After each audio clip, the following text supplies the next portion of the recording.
Exactly. I came back three times. 3 times. Yeah, I call him Jesus Yo-Yo. And since Rike's not going to be here tonight, someone else is going to have to espouse the virtues of cannibalism. I'm sure someone will take up that mantle. Yeah. He's either eating poo or he's eating people. I don't understand. Wow.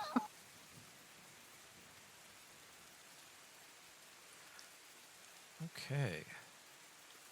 Next He's good working his way question. through the alphabet, and he's just on the P's right now. That's right. So where the heck were you guys? This will go to the map screen. See if we can figure it out there. Didn't we have? We just finished the shootout with the ghost. Yeah. Yeah, Gunslinger battle. We left off with McGinnis's holster on fire. Oh yeah, that was a fun little bit.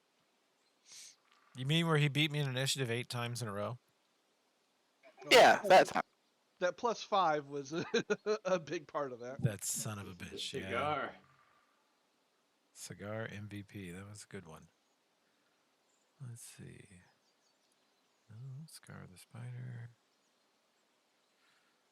Okay. We were here.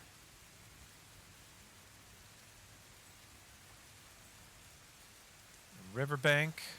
It's an old ruined boat and a ruined building and a couple of dead bodies, Which we've already looted.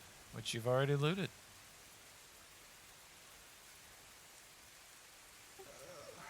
Well, I guess it's safe to sleep here tonight now. I was kind of thinking that, although I might want to drag at least one of those corpses out to the river. In fact, this might be one of the safer spots to sleep around here if everyone's scared off by this ghost. Have ourselves a beach party. Who brought the volleyball? It's a little late for that, I think. I feel so safe knowing that there might be a ghost that could possess you here. Oh, I think he's long gone. That one is. Who knows how many there are here? It feels a little more normal now that that ghost is gone, right? There's not quite that edge to the area. Yeah. It's the ominous kind of skin crawling hair standing on its end. Extra coldness is gone. In fact, the temperature has noticeably increased. It's still kind of hot and it's more hot and muggy than cold and chilling than it was. I mean, my whiskers aren't twitching, so I'm feeling pretty safe here if we want to stay. Your whiskers have never let us down. Good enough for me. So is there a body for the ghost? Yeah, his gear, well, a bunch of clothes and items dropped when the ghost was destroyed. Oh, right. So they're kind of animated. Yeah, they were basically in a... As near as you guys can tell, they were not there. They were intangible ghost weapons, but then when he died, they sort of fell out of the space he was occupying. Well, if there's any like clothes or whatever left over that's not like that we're not taking, I'd probably want to bury that too, since it's kind of his last remain. Yeah, there's some clothes. There's his hat. McGinnis has his guns and his journal, which is a sketchbook. Oh yeah, the journal.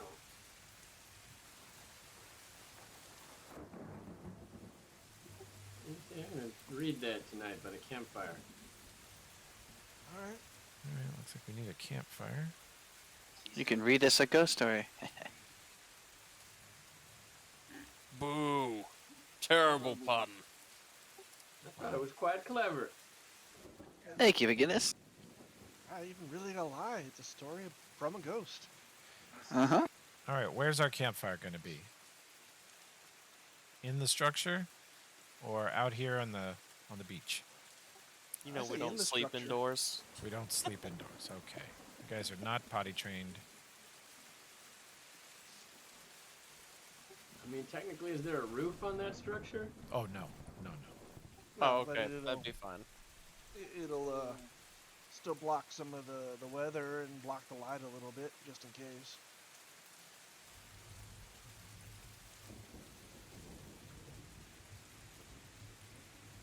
But it might make Tokala feel like less of a wilderness man. Oh, we wouldn't want that. Yeah. His ego's been hit enough lately. Yeah. I'm a peacock. You gotta let me fly. Wow. Not what I thought he was going to say. That's good. No, that's totally Tokala mixing metaphors. I totally see him saying that.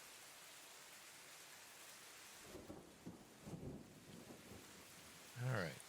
Put the ghost over here. I don't know why there's a Borg there. That shouldn't be there.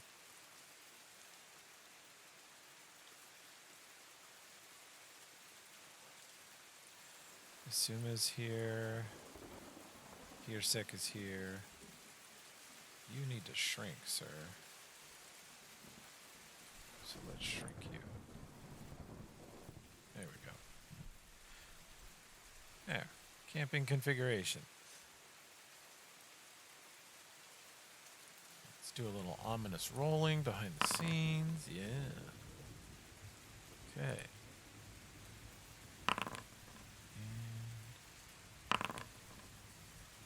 All right. The night passes peacefully. I'm going to go ahead and click rest on Olbrin and Thank you. Choctaw.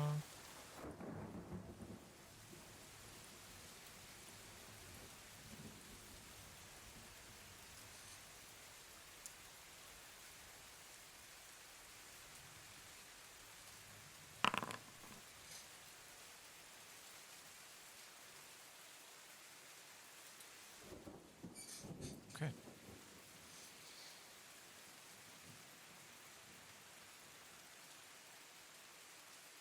Morning comes and switch this.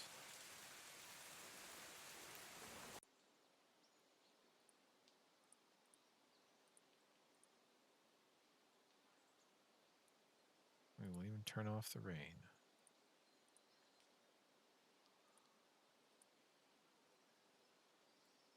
There you go. What's next for the team? I think we were going to investigate the meat pile. Oh, God. Okay. Forgot about the meat pile. Some people have not forgotten about the meat pile. Some people want to eat the meat pile. Ooh, that's not a good idea. Or maybe Choctaw? it is. Who else? Okay. Well, you guys will pack up, start moving that day. Let's see, and we'll use Croctaw's token to indicate party location. Where are we headed?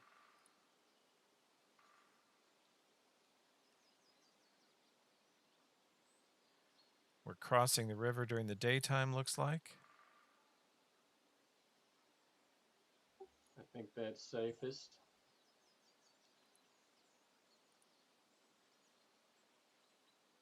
Well, I mean, looking at the map here. Well, first of all, didn't we think we needed to investigate some of these caves just in case for something? Well, we learned the red bugs or the mold was in those. Yeah, but there was something. I have a vague memory. We thought we might want to investigate these caves for something.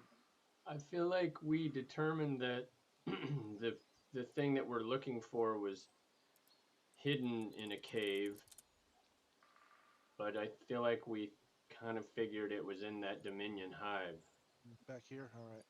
Yeah, since they were questioning the people about her,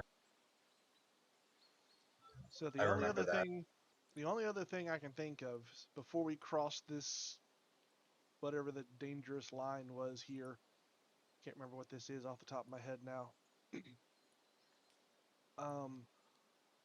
Do we have any reason we want to investigate these fungal monsters?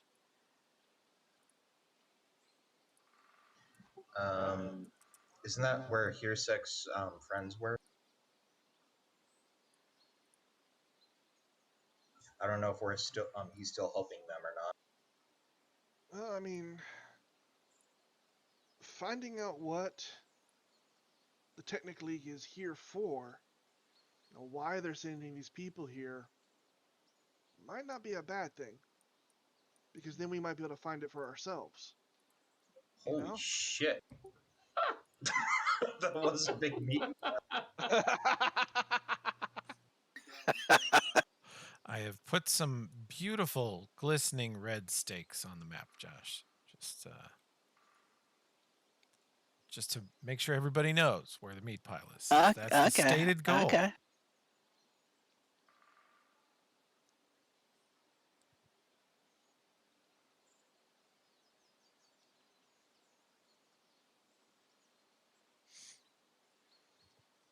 Okay, so Namcath, you're just making the case. Do we check out the caves on the way? Well, not the caves. I mean, if we've decided that probably what we're looking for is probably in the Dominion Hive caves, that's fine. I had a vague memory of that, but I remember this red line here is something important. I can't remember what it is off the top of my head. I feel like that's kind of the extent that the Dominion folks range. Yeah. So That's right. before we get into that, before we cross that line and trigger that, whatever warning they might get, if we start getting too close, do we want to investigate the fungal monsters and try and see if we can figure out what the Technic League is looking for here? I mean, obviously they're not looking for the fungal monsters; they were captured, but there might be something on their corpses that might be useful or interesting. I don't have strong feelings either way. I just think, all information is good. Whether it's worth trying to fight these fungal monsters, that's where it becomes a part of the decision, in my opinion. Fill me in. I think I came in like part of the way through the Heersick thing. So his people were eaten by the fungal monsters? Taken, as I remember. Taken. Okay. Heersick? No. Oh. No? Well, Heersick says, he says, they are not my people. He says there are two things the Technic League sends out people for. When they want the technology, they send out their wizards. And when their wizards don't respond or don't return or steal something, they send out me. And I kill the wizard and take them back. Could be some interesting tech on those fellas then. Like I said, tech, information on what they might be looking for, magic items. So basically a stone unturned. Yeah. Asuma says that these fungal things are dangerous, and she's lived here all this time. I believe her. I'm What just is it? pointing this out, that I think if we have any interest in this at all, it's best we do it before we cross that line. And what isn't bloody dangerous? But I agree. We should check them out. All right. In that case, we could just head along the coastline then instead of crossing the river. I don't want to tangle with any more of those demon trees, though. Let's steer a wide berth on those. I think Asuma is the one that pointed it out to us on the map, so she can guide us around them, right? She says you wish to avoid which The demon creatures? trees. The ones here, right at the delta, this part of the river. She says, oh, I can see why you'd want to avoid them. They're terrible. Yeah, I really, really, really, really, really don't want to do it with them again, if we can. Question. I don't remember the inventory of the druid, but would there be something that we could pick up from him that would help us in this endeavor against these fungal shit? The druid. Peter's Orchard sells mainly drugs. Deer shit gives you extra running speed. Grape tongue causes everything you say to be inherent babbling, but you get +8 versus mind affecting attacks. That might matter, according to Asuma. She says grape tongue would make it hard to talk to each other, but it does make it scrambles your mind, so it's hard for you to be mind controlled. Is it all speech, or just being, or all forms of communication, or is it just talking? Because I mean, like, could you write and make yourself known? You causes you to excessively lick and smack around your mouth, so you're constantly going. So that's lovely. And whatever you say with your mouth is heard as incoherent babbling. So you could still use Drow Sign Language. Exactly, that's what he's thinking. But that's he figured Asuma wouldn't know what he meant if he said that. So, She but has what about basic spell combat casting training, though? so she. What about spell casting? Would that affect spell casting? Oh yeah, it I can mean, fuck up your spellcasting. yeah. Well, so there's the side effect of that. Half the party actually he kind of looks around. Just me and McGinnis then would be the only ones who could benefit from it totally. It would not affect swift action spells, so it would not inhibit Tokala's fervor. But if you actually just stood there and tried to cast Cure Light, it would mess that up.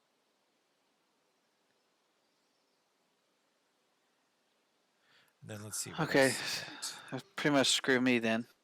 Oh yeah, you Yeah. wouldn't want it. You and Ulfred definitely. Ulfred Well, you and don't you have silent spell, Josh? Or you have still spell. I have still. I don't know that I have silent. I was gonna buy it at some point, but not Okay. yet. I don't think. Yeah, if you had silent spell, you could cast through it. It should be in my sheet if I have it, but I think it's just still. I don't think you have it yet. Let's see. Yeah, you've spent all your feats and you have still spell. Okay. This other one provides light and grease, dark vision, bonus to natural armor, +2 DC for voice attacks or spells with verbal components, or +5 for speeches, -10 to stealth. That's one that Olbrin would benefit from. Thunder Chonk. +5 to what? It Speeches. is +2 DC for any voice attacks or spells with verbal components, which is pretty much all your spells. So +2 DC for spells, +5 for giving speeches, -10 for stealth. Basically talk really loud for 2 hours. Everything you say is like through a megaphone. But you could just not talk, and again, Drow Sign Language. Sign language is like a low-grade superpower. It's so good. Yep. And then smoking weed gives you +4 versus mind affecting, but -10 initiative and incites rambling discourse. Now we know what Ulbrin was on, Olbrin? or not Ulbrin. Frick. Damn it. Croctaw's previous character. No. Oh, Eldrin. Eldrin. Man, Eldrin would have gotten baked as fuck on this stuff. No, would he have probably loved it. already was. He was always rambling. Yeah, you never know. You never know with Rike. If you guys think it's worth it to go back and pick some of that up, we can. Again, we're not on a timetable. Yeah, I just don't want us all to get poisoned and then we're screwed because we're all poisoned.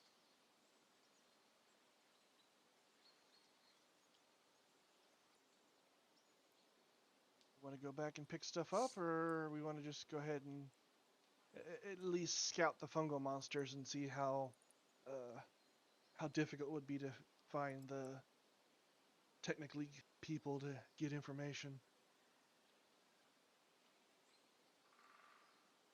As a physician, I strongly suggest against not addictive substances. But as an adventurer, hell fucking yeah! I've never been addicted to anything in my life. Except soothe. Technically, I am not addicted. That's I haven't right. failed any of the checks. Can quit anytime he wants. I just really enjoy it, okay? Psychological addiction, not a physiological. You guys have noticed that he doesn't partake of soothe when he's completely out of it.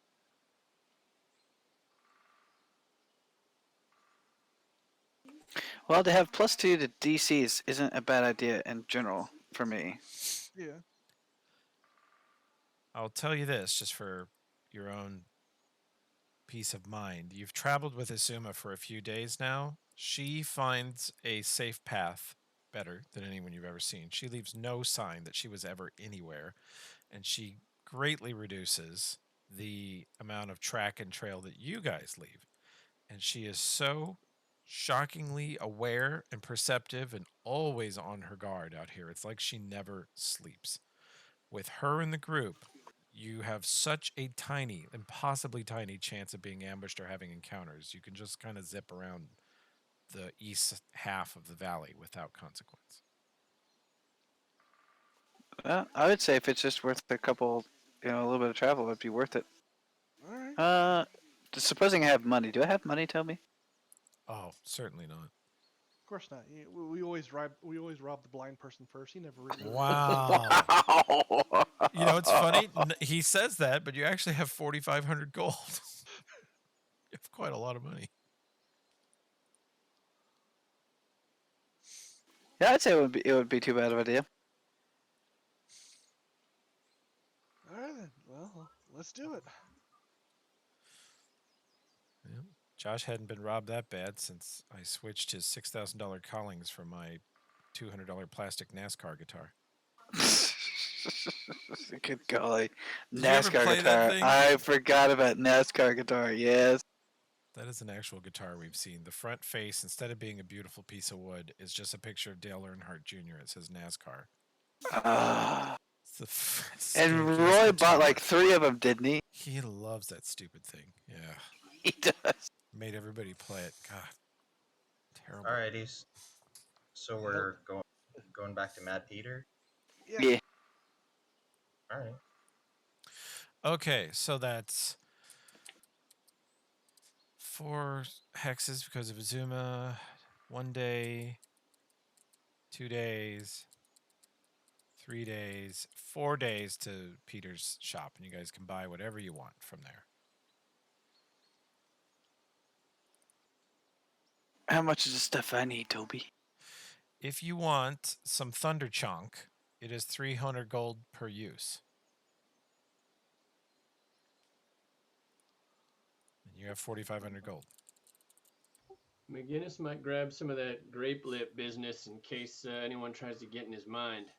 I'll let the guns do the talking.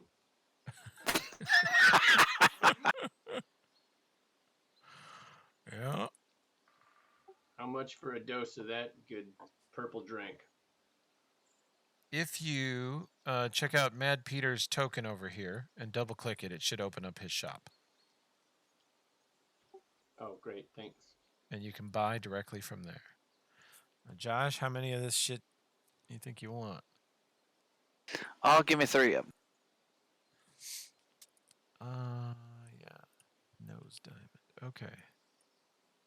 Thunder Chunk. Where'd it go?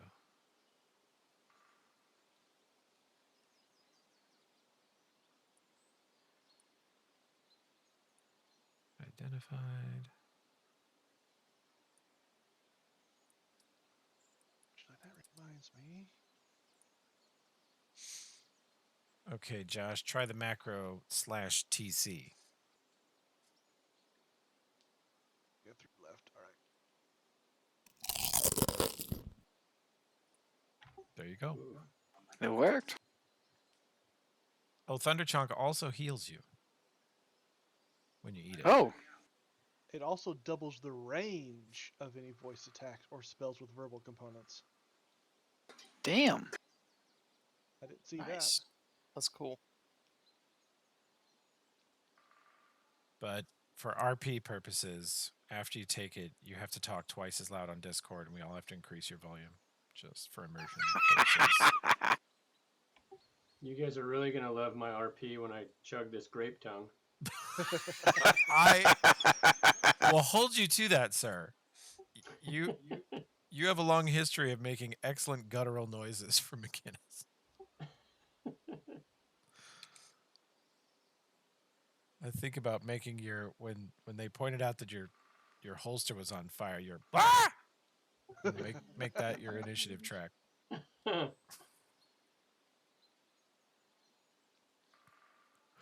Okay. Everybody able to get what they want? Yeah. Okay. I'm probably gonna buy one of those just to have them on hand. And Tokala, you see Nomcath pick up some deer shit.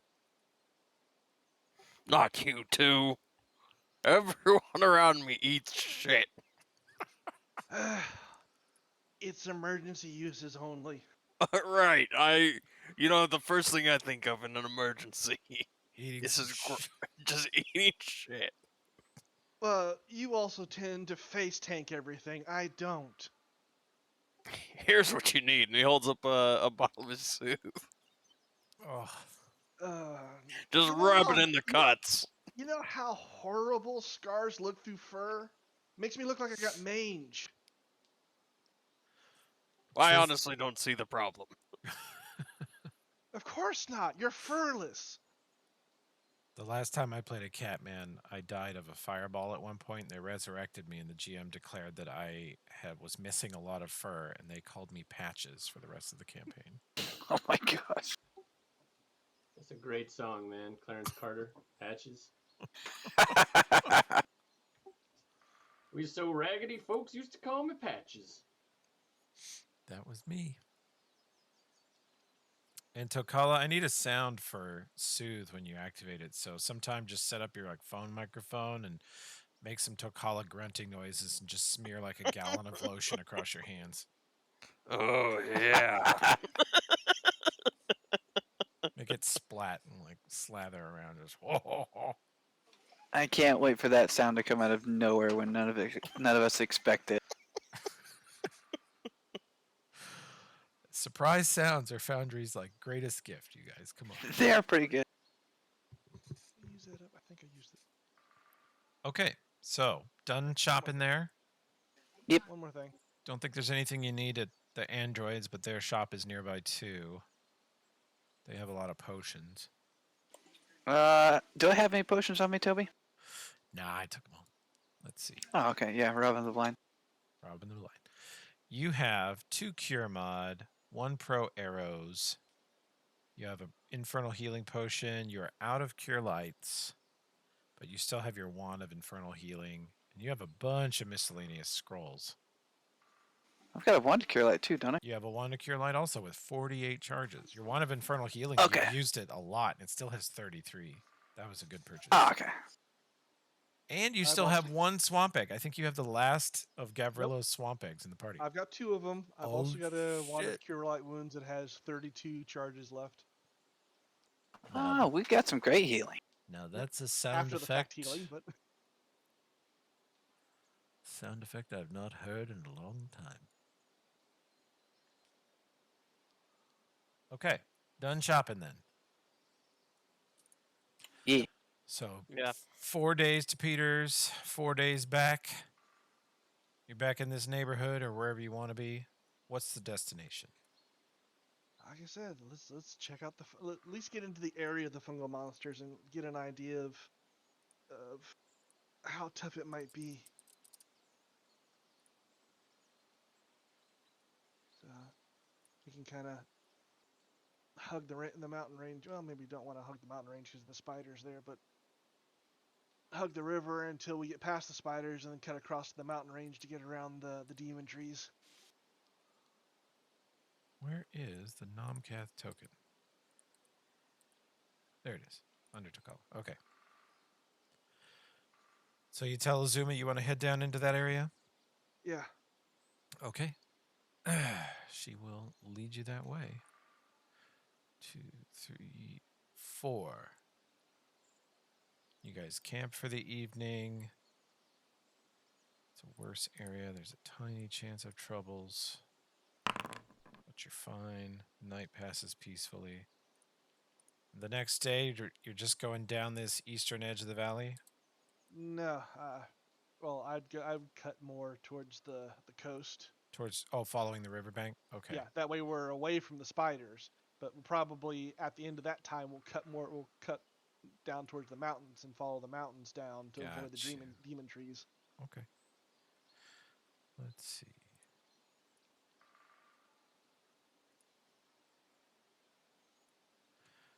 All right. Let me fix something here. You know us, we're SEAL Team 6. We know how to avoid shit. Yep. You do.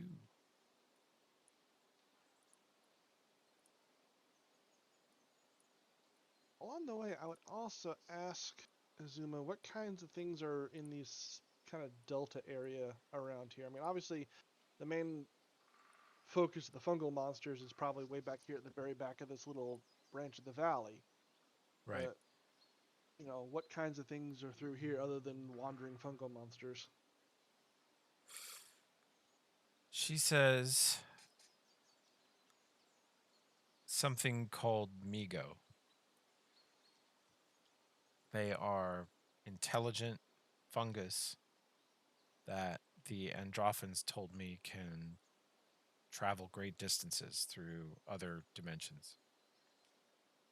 They're very Other intelligent. dimensions? Yeah. She says, I'm not quite sure what that means or entails, but I know that they are the enemy of the Androphan and the enemy of the Dominion. They don't get along with anybody. Do I know anything about that?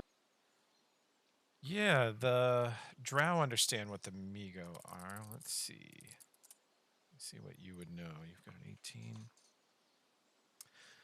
You may have even seen one once. It looks like a floating lump of fungus that's sort of unnaturally graceful with insectoid wings, and it looks like a tangle of spiky clawed legs. And they are quite intelligent, quite evil. Some of them are very capable spellcasters, and they can rip people apart with their tentacles. Weaknesses? Weaknesses. They are technically plants. So that renders them immune to mind affecting, charm, compulsion, etc., paralysis, poison, polymorph, sleep, stun. Like they don't feel pain. And they are resistant to electricity and fire. Just okay. Sounds awful. It is. They're quite awful. So they pretty much wander that whole area, although again, the strongest concentration of them is in the back. Mm-hmm. All right. She says we're likely to run into them pretty soon. Well, let's just enter 'em in the back. And she says there's also likely to be demon trees. Oh, good grief! With the fungus shit? Yes, the demon trees are their allies. Good grief! I identified the trees. Did we find any weakness that they had? The trees. The trees. It's always the trees. Young Geeth. Roll me another knowledge planes. Who speaks for the demon trees? Yeah, who speaks for the demon trees? They need representation. Total of 20. Yeah, the demon trees, as you guys call them, are actually young Geeth.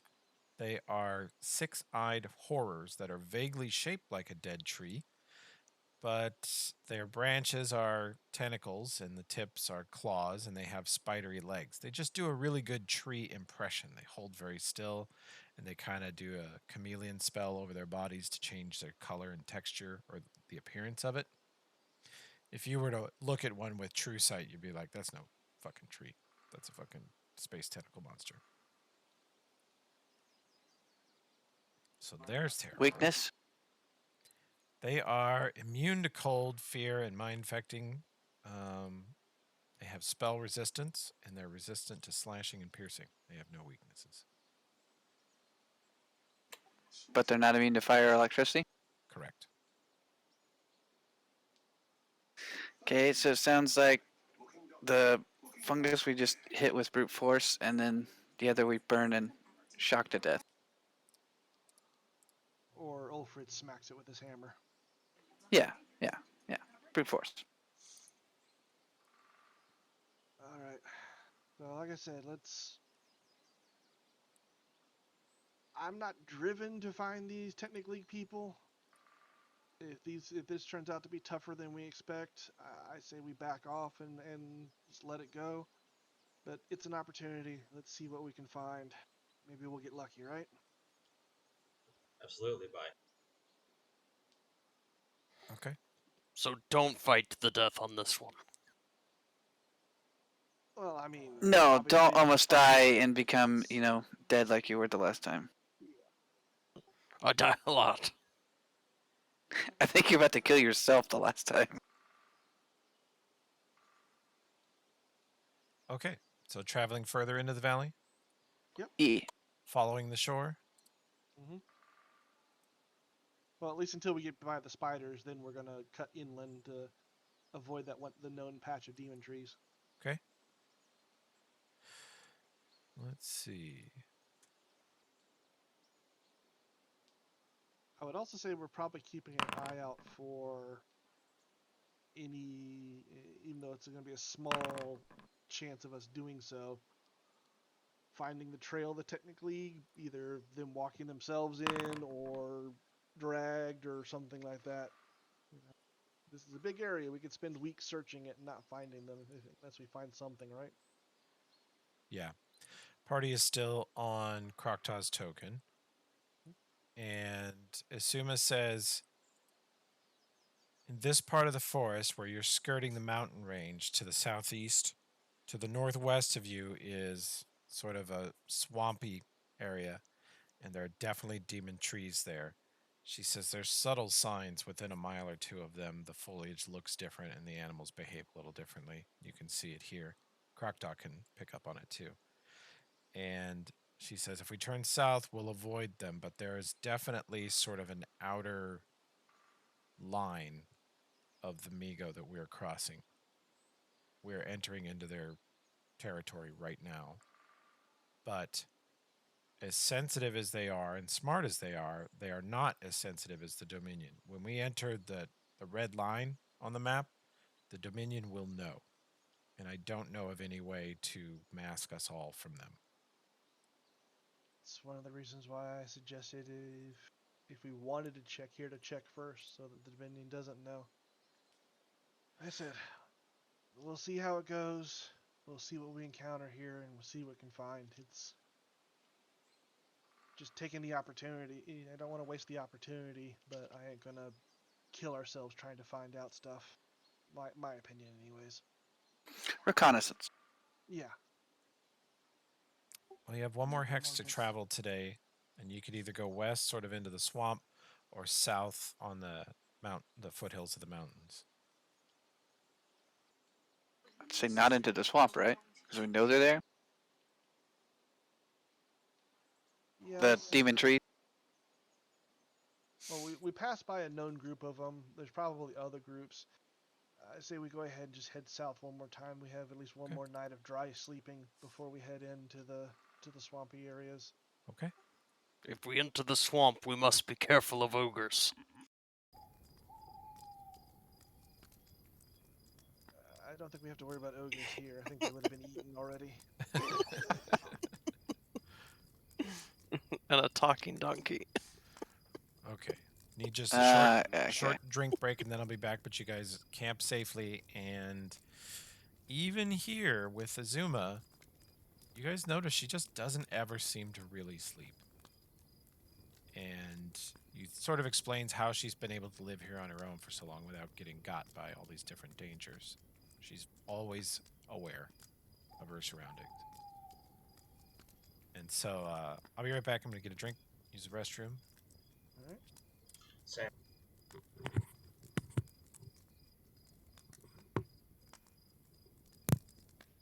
Did those demon trees have any kind of juju they laid on our minds, or did they just beat on us? They grabbed you and then they started sucking your charisma? Yeah, charisma. That's right. That's right. But they didn't have anything. If you stayed away from them, they couldn't hurt you, right? But they also moved, so. And they had some serious range. Well, At least 10 feet more. if things get dodgy, I'm quaffing this fly potion and going into hover mode. Rain down hellfire from the skies. I don't blame you. I don't exactly have that option, though. Yeah, I don't think they had any spellcasting abilities.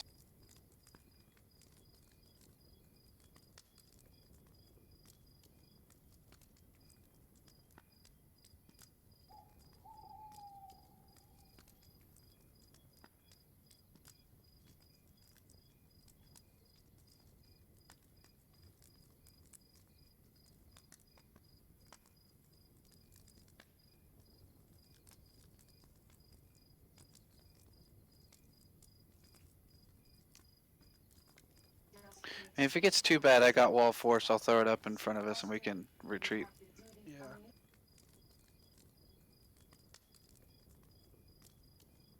I said I know we're gonna end up going against the Technic League, so anything we can find. No, to it's a help good fight- idea. Yeah, it's a good idea. I support it. If we can find some great gear or something, then it's worth it. or even just this is what they're looking for and why they want it. Exactly. Info. Yeah.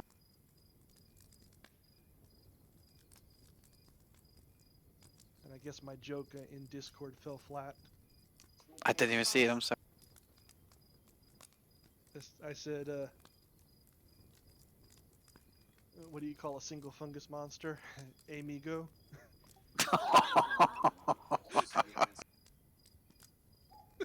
Wow.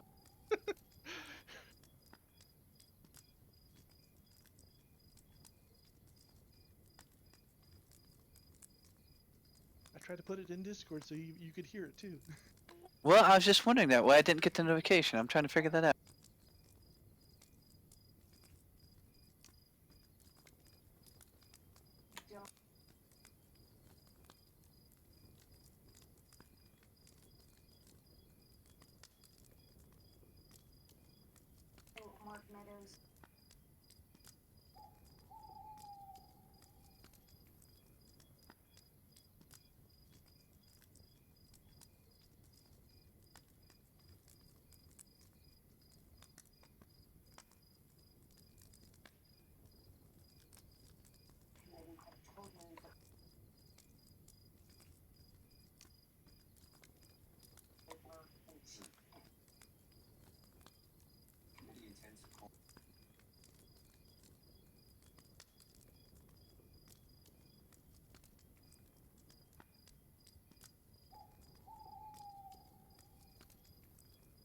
Post something again, Cassie, if it works.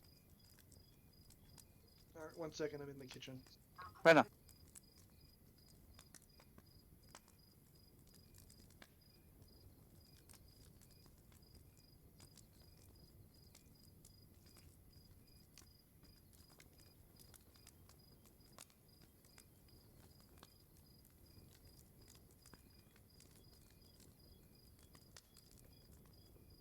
You get that? Negative. Something else for Josh to fix. Yeah. I bet it's a notification thing. I remember way back before you had your little unconventional nap, we had talked about it, and you'd said that you get voice from Discord. So I was trying to start to remember to put our little jokes and stuff in Discord for you to. No, I appreciate that. I think the difference is I'm on my laptop where it's always on my mini. I think I have to redo a bunch of shit. Well, once you get it fixed, let us know, and we'll try to remember to do that. Yeah, I'm looking through settings now for Discord, see if I can figure it out. 'Cause I know you've probably missed out on a little bit of role play and A little bit. random snide comments that we put in the Foundry chat, so we don't interrupt. You guys are going good on. at that shit. That's hilarious. You guys are so good at that. I'm back. How we doing? We've discovered another problem with Olbrin. What's that? He can't hear. Huh? What do you mean? Domcats was trying to post stuff in Discord so I could hear it, but I'm not getting the notifications, so I'm trying to figure that out. Put what in Discord? Did When it, everybody does little side chat stuff. Oh. When he did the Migo, I did a little joke and it fell flat, and he's like, "Well, I didn't hear it." So Oh, right, because it's in Iron God's chat, and Josh doesn't have that reader on. right now. Ah, that's why. If he shifts his focus to that channel, he'll get blasted by all that stuff.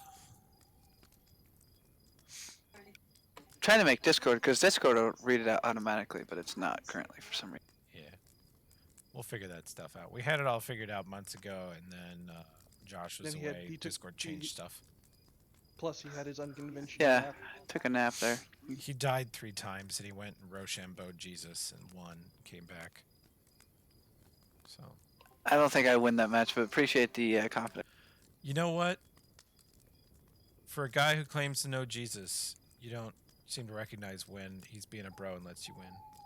You know, I never met Jesus when I was out, so I can't say anything about him. Oh, He's so you still a couldn't even mystery get to me. past the bouncer. I gotta tell you. No, not at all.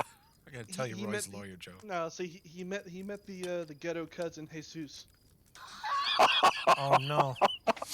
Oh no. Oh no, now this recording gonna get kicked off YouTube. Yeah. Remind me to tell you Roy's lawyer joke about a bunch of lawyers getting stuck at the gates with St. Peter. Oh no! Yeah. He told it to Tim when Tim was here. Of Okay. course he did. So, that night passes peacefully. Back to the map. Let's go get in trouble. You guys are heading farther in. Yep. Okay. I have to find a map, but I do have it. Oh my.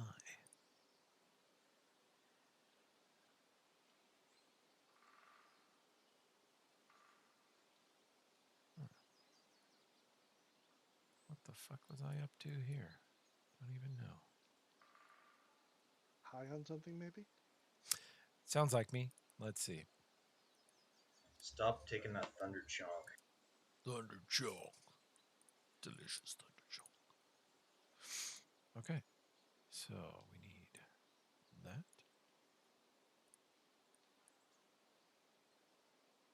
And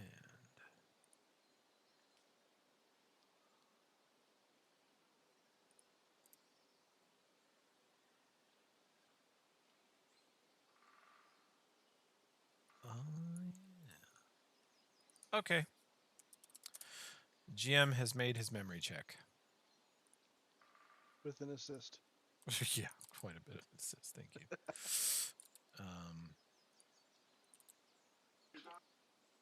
Okay. Isuma says ahead there are signs of a fight of some type. Like, fighting right now, or No, has in the had a fight past. recently? She is scouting. Croctaw goes and looks and comes back and says there's a glade up ahead in the swamp where there's a huge tree down, and it looks like that's old. The tree fell a long time ago, but someone set up a camp next to it. There's tents, and then there's lots of explosions and a dead monster laying there. Like, Dead tree or fungus? Looks like a pile of tentacles, says Croctaw. when you say explosions, do you mean like chemical explosions, like you've seen with some of our pipe bombs, or magical type explosions? She says, yeah, like the pipe bombs. Some of them look magical. They're big, round, blackened burn marks on the ground. We're not seeing this. She's just reporting it to us. Yeah, your scouts are coming back and telling you because Croctaw flies ahead and Izuma runs around ahead of you. Okay. Well, Croctaw would be able to do spellcraft on it, right? Yeah. Croctaw says some look technological, some look magical. It's a mix. Okay. Maybe the Technic League. We've been seeing them using more and more technology. Let's If they try to do a little damage themselves, well, I think they got attacked by something. So maybe. let's check it out. Let's see what we can find. Okay. You come to sort of a beautiful area of the swamp. The trees, the colors of the trees sort of change here. The bark changes from a dark brown to sort of a strange green gray. The leaves and both the leaves that are still on the trees and on the ground are sort of a strange orangish red. And the fungus on the ground is like a bright red or brown mix of colors. So the whole forest has this kind of fall look to it, even though it's not autumn. And ahead Is you this see a great fungus tree down. anything related to uh, the Miga? Let's see. Asking Suma. Crocdas says this fungus looks native to this forest, and Azuma says she believes it is. Okay. Just when we're talking fungal monsters, I don't want to be stepping on something that might, take a bite out of me or something. Sure. I am going to, even though they said the fight was a while, I'm going to disappear Okay. and start moving forward. Yeah, this artist is something else. I love this mapper. Greater invis, is that minute per level, Toby? Round per level. That's the short one.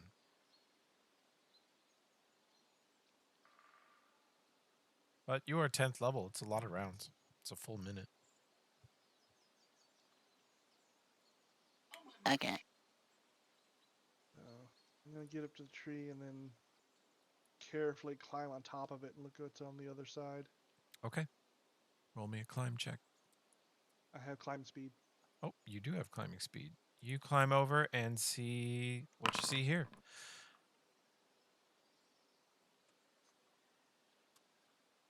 There's the monster over there.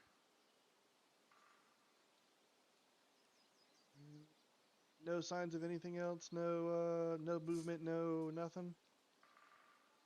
Give me a perception check. Your stealth is 34. It's perception 32. It looks very quiet. This battle looks like it was days or maybe even a couple weeks ago. Okay, doesn't mean there isn't necessarily scavengers and stuff, but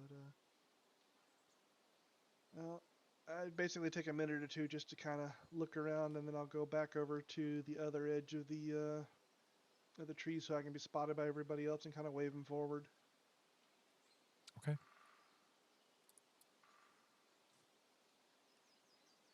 You all see Namkath crawl back over the top of the tree and look at you and wave you in.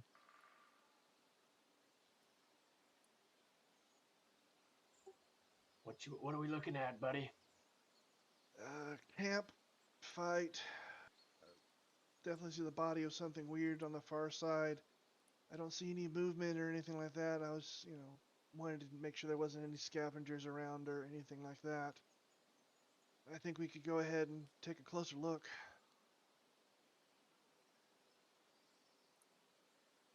What are we waiting for?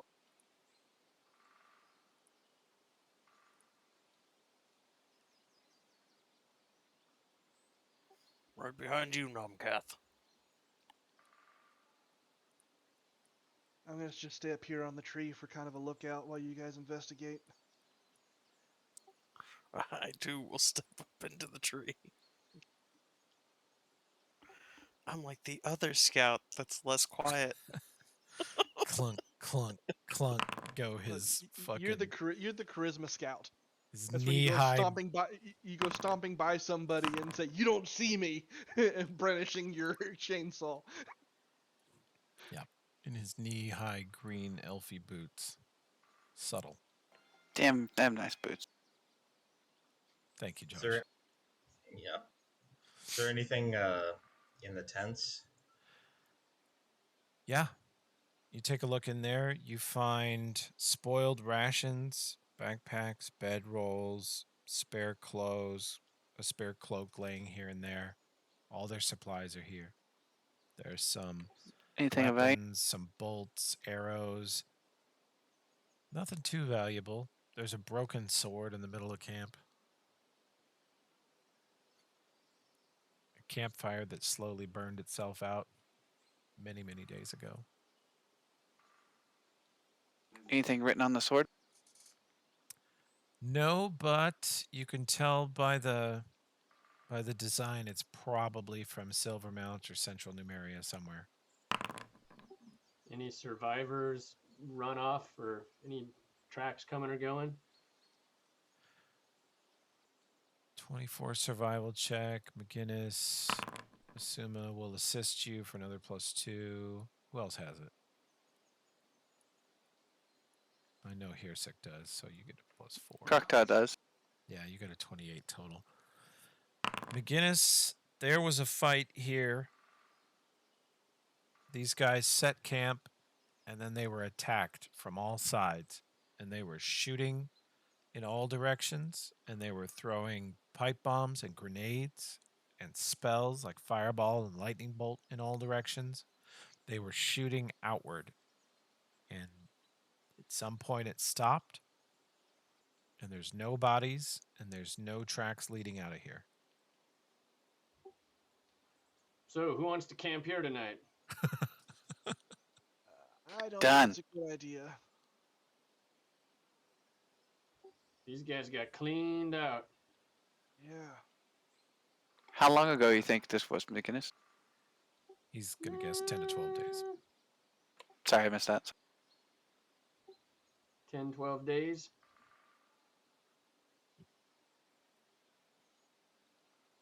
So that's pretty recent, really. Yeah.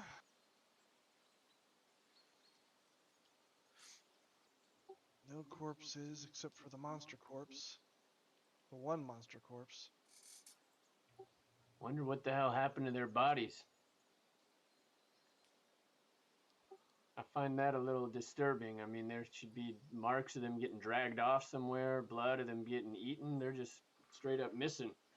Well, I mean, if these are flying fungal creatures, right? So maybe they were just picked up and carried. If they're fungal creatures, maybe they took them back to some sort of nest as a food source there. Yeah. Yeah, I'll buy that. Either way, that's not good. Well, we came, we saw. Now maybe we get the hell out of here. Yeah. Unless we want to take a closer look at the corpse there, see if we can learn anything useful from it. Might as well, yeah. I know Oberon says he's encountered these things before, but this is kind of all new for the rest of us. Sure. I can Roll- try to figure some stuff out. roll What do you need, knowledge Toby? planes. Yeah, knowledge planes for me again. You've got a almost 2-week-old corpse here. You can see that it is made of fungus. Its outer carapace looks like hardened mushrooms, and the tentacles look sort of long, rubbery, and insect-like, but they're not made of typical insect-type materials. They, again, look sort of porous and very lightweight. You think this thing actually flies somehow. Its whole body structure just screams sort of hollow bones, lightweight. It's not very aerodynamic, but it's sort of a central headpiece that's about 4 foot wide and about 5 foot deep, with little tentacles coming out the back of it, little horns towards the front, and the face is just a maw with dozens of tentacles of 3 or 4 different sizes and textures. Some are bright pink, some are sort of gray and dead with little flecks of other colors in them. It's just sort of a carnival of tentacles coming out of its face. And then underneath, 3 insectoid-like arms on each side that look like they're for grasping or holding things. A lower thorax with 4 more long insect-like tentacles coming out the bottom of it. And then 2 huge arms that come out of like the shoulders with big flat plates of, looks like armor. And those end in large claws too, almost like giant crab claws, way bigger than all of its other appendages.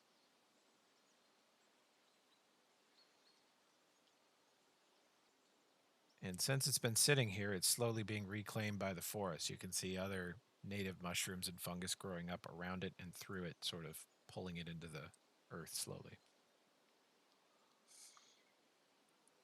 I bet they got a lair around here somewhere. Toby, from my knowledge rolls, would I know what kind of sense they would have? Do they rely on sight, smell? What can I think about that? Examining the body, you're assuming it's got some kind of echolocation. It has no eyes. It has a number of dozens of appendages that could be inner ears or ear canals of some type. So it definitely has blind sense or some kind of echolocation. And it's definitely a flyer. Isuma says they're very perceptive. And yeah, they're very dangerous if they get within touching range. They'll tear you apart. What about the trees? Do they solely rely on their eyes, or they get some sense too? The demon trees, the Yangthes, definitely have blind sense and dark vision and are extremely perceptive. These are gonna be tough, Yeah, Mm-hmm.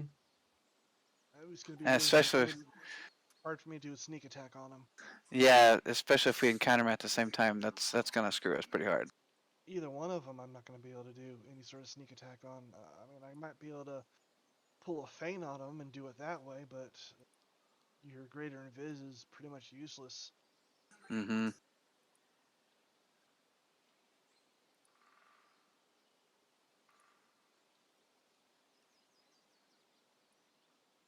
Uh, like I said, I say we just take the opportunity and see what comes across, but don't feel like we have to complete this. We can push a little farther in, see if we get lucky, figure out where these things went.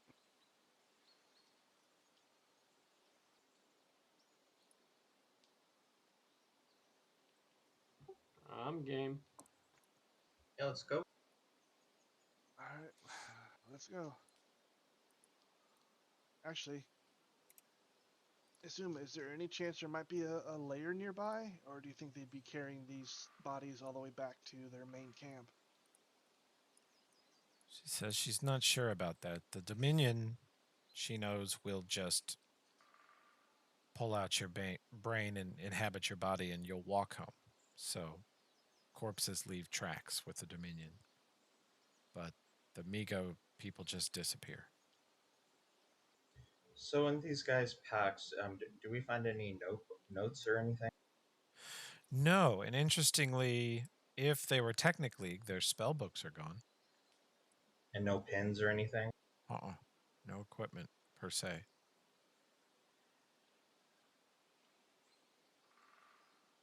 So other than just a few discarded items, they picked up everything and left, but there's no tracks.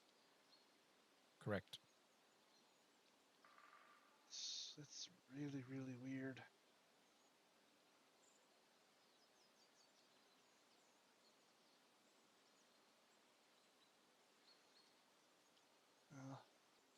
Like I said, let's push further in, see what we can find. Okay.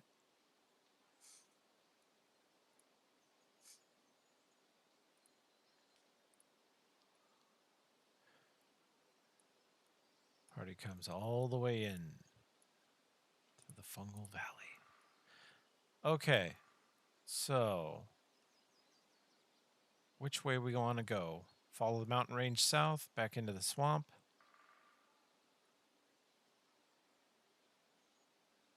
Can we tell from? I mean, it's old. It's going to be really hard.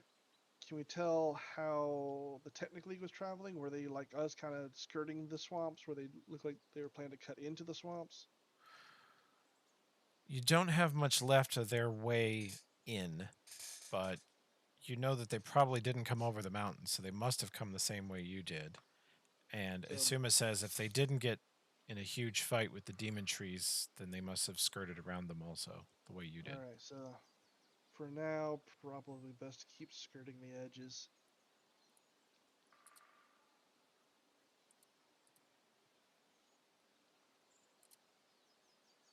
Okay. Let's have survival checks or knowledge geography if anybody has it.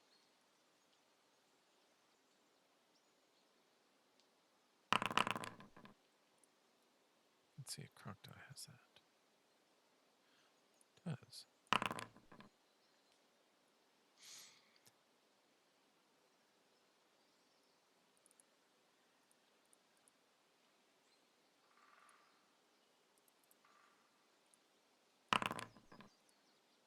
Okay.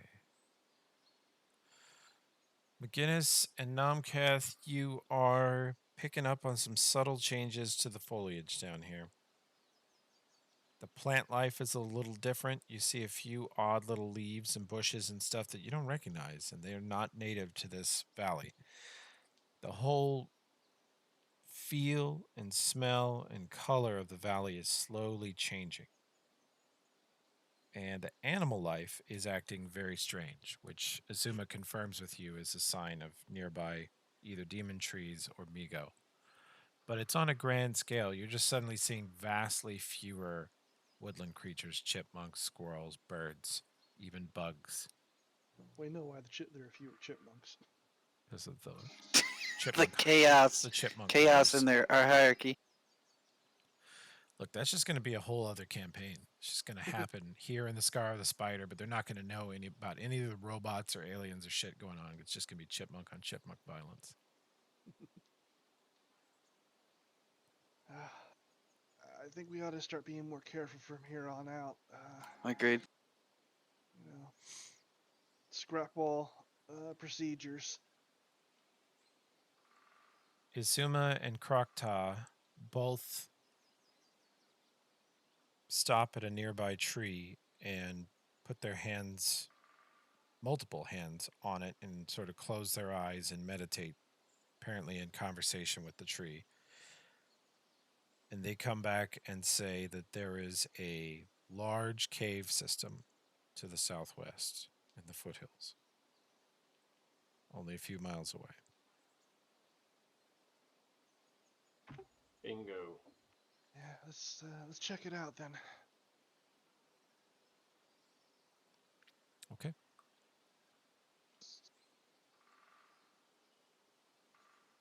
Let me see.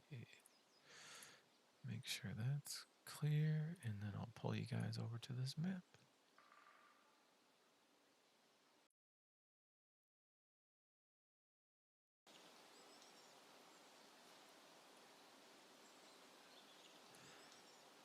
The plant life is different. The ground cover is different. There's more browns and oranges than green.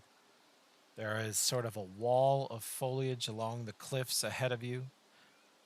There are trees every 50 feet, huge, perfectly manicured, perfectly round trees that look like they're tended by a gardener in a fancy neighborhood. They look beautiful.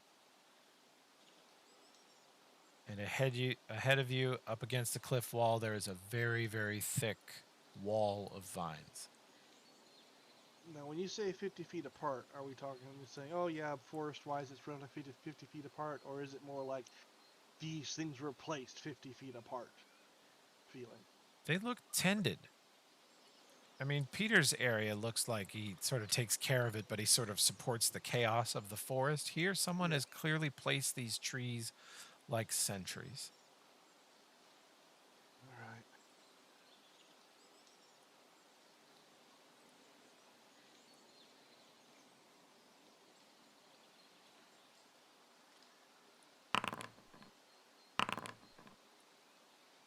I will go stealthily forward.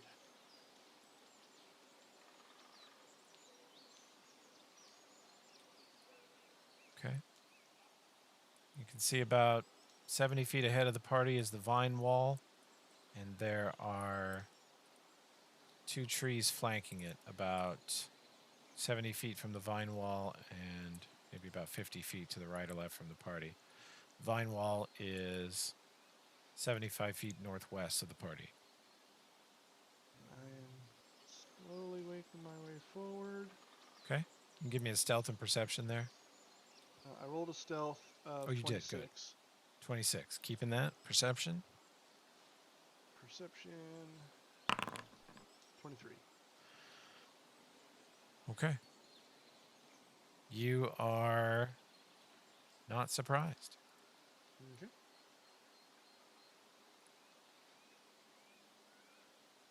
Let me do this. The vine wall begins to move in front of you, but not like vines in the wind. It moves like water churning as something comes rushing up to the surface from underneath. And there are huge, huge shapes. And they look like just thicker walls of vines at first, but they sort of, as soon as they push forward out of this wall, they take shape into giant, walking upright, bipedal tree monsters. And you can all roll initiative. Don't forget to Here put we your super go. bless on.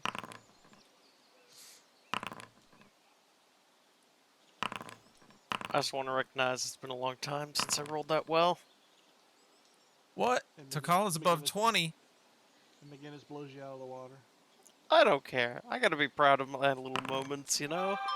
No, this is horseshit. I balanced this game on Takala going last. Olbrin, you got a 27 because you rolled an 18. Yeah, yeah. Good golly. All right. None of you are surprised because you're all on your toes and you knew what you were walking into here. Nomcath made his perception check. I said, don't forget to put your super bless on, everybody. Oh, right. I'll put it on the...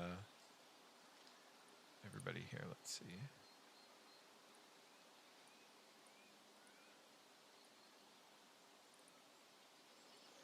Gotta add it to Azuma. What you think, McGinnis? These are the quote demon trees. Is that Negative. These are something new. this is something new? Okay. What's the range on my new toy blaster? I I'm couldn't not find that sure. in Let me look. the Let me look. Inventory. Where are they? Rattle dragons. The range increment is 20. They can go up to ×5. Okay. Ooh, we're getting close. Yeah, they suffer. They're not a good long range pistol. But they're gonna pack a punch. Hmm.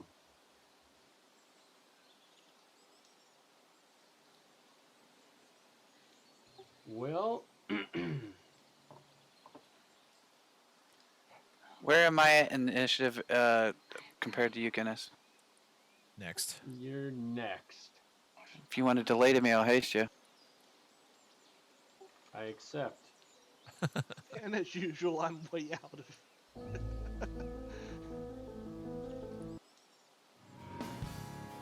Okay, Olbrin.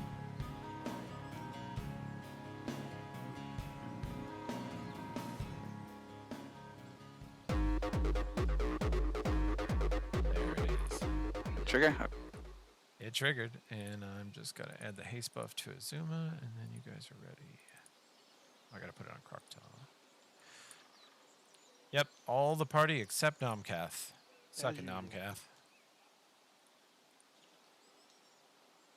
Just what you get for doing your job as a scout. All right. Don't worry, I well, can fix that later on, Nomcat. Anything else that turn, Josh? The enemy is 70 feet north of you. Party's all around you. Who's the enemy? We have some vines and 2 trees. You can roll knowledge nature. I want to say. I don't think I please. got that. I don't got Yeah, that. well, No. then you can't roll it. Well, if player needs to know that it's shambling mounds, Yeah. if you need to get a visual by the name. So we don't know what the hell it is yet? Nope. If you don't have knowledge nature, you can't identify them. They're a plant. Yeah, I don't got it. I They're don't got a plant clue. monsters. Yeah, I don't got no moves then. I hasted. Okay, you did it. Then it's this guy's turn. Here we go. He'll run up with his hastiness. Hell yeah.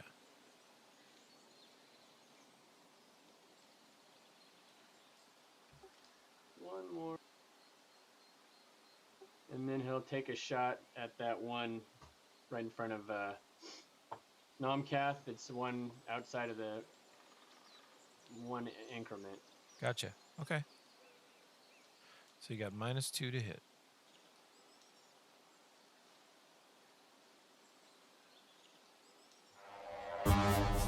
And you crit.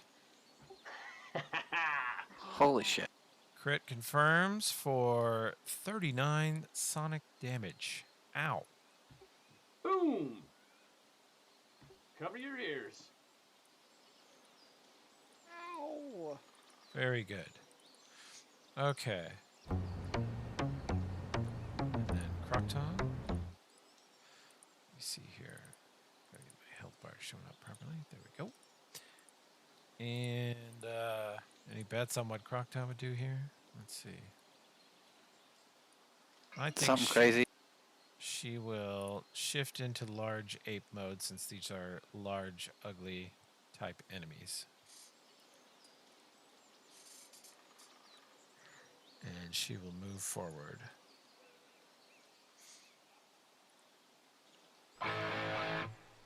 Hirsick will twin McGinnis and move into close range and take a shot. He will hit for pretty good damage. Blast it. You notice that both the sonic damage rips through it, and you see little flecks of bark and plant matter go flying in all directions as it's just shredded by the sonic vibrations. Then the plasma burns it and leaves scorch marks. Looks like both damage it.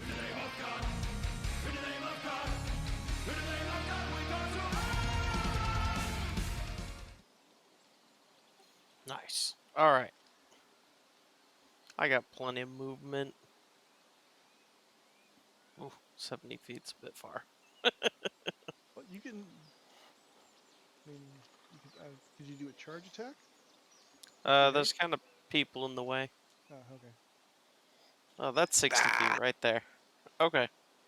I should be able to make it right there. Yep. Okay, so that's nice and catty corner to it. So Get out of my way, McGinnis, and he kind of shoves him aside. You get shoulder checked. Yeah. And with then, the arm that's holding the chainsaw, so it goes buzzing right past him. Yeah. he's like, That's I was okay. made for this! It's okay. And, most gunslingers are half deaf. You're not gonna. what? Yeah, what? That's awesome. Yeah, so he goes rushing up. He's like, I was made for this! And, flails the chainsaw at this tree monster. All right, get him. My chainsaw is no longer on my list of attacks. Oh. How cruel. It's been banned. Why is that? Too OP. Chainsaw OP, please nerf. Oh, it's Been in your it's in your inventory, or you can activate it from your token. Sorry. I've been shifting everybody towards inventory triggered stuff.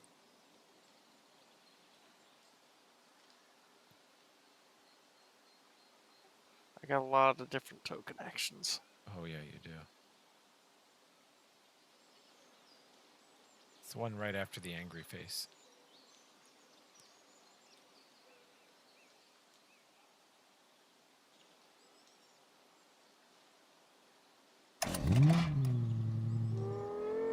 That, especially with the charge bonus, will hit. You slam into this creature, dealing truckloads of slashing damage, and you see plant matter go flying off of it as Tokala slams into it.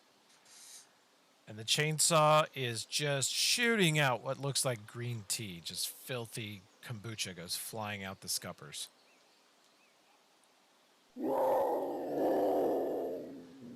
Oh, I definitely don't want to stay on this side of Takala with other three things there.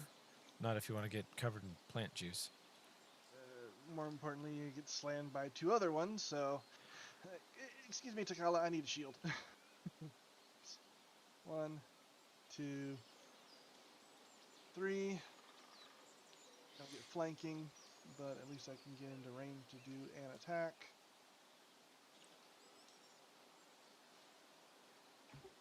Yeah, it's flat-footed, right? They are, Oh, so actually I might... So I can... but I get they sneak attack on don't them. take critical hits. They don't take critical hits, yeah. Well, they take crits, but they're I not. am They're hating this immune to book. precision. Yeah. I am hating this book.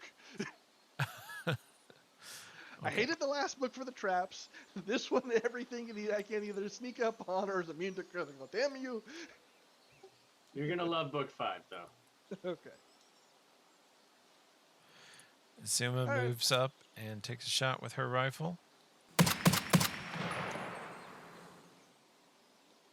And she finishes that one off. She blasts it straight in the center, and you see these shards of ice go flying out the end of her rifle, straight through the center of it, and you see part of the leaves and foliage around that area freeze and crack, crumble into sort of blackened little ice chunks, and the whole thing collapses in on itself. Did it seem susceptible to that? It did. It did seem to take the cold and the piercing damage. All right, then. I may have to switch weapons. All right. This one, however, comes to life. And it steps here into Big Love Ape's range and grabs at Love Ape. Actually, it's only going to move here to do this.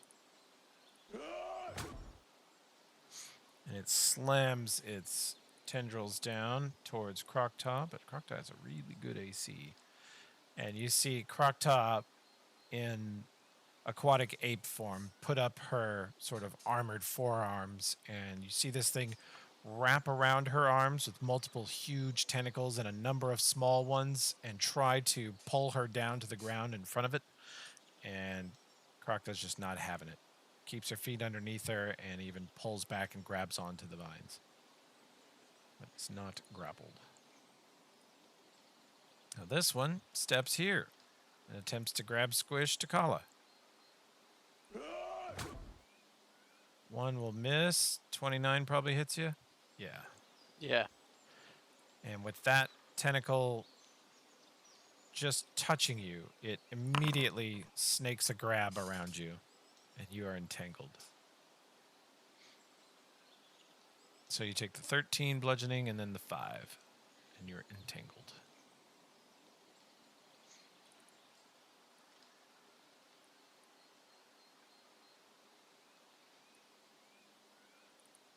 Okay.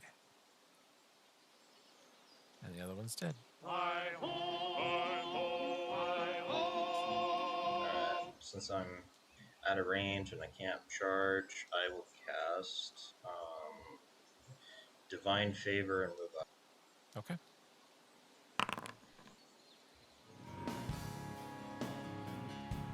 Oldrin. Party's all pretty well 30 feet or more ahead of you. Nearest enemy target is 60 foot north. Next one is 65 foot north.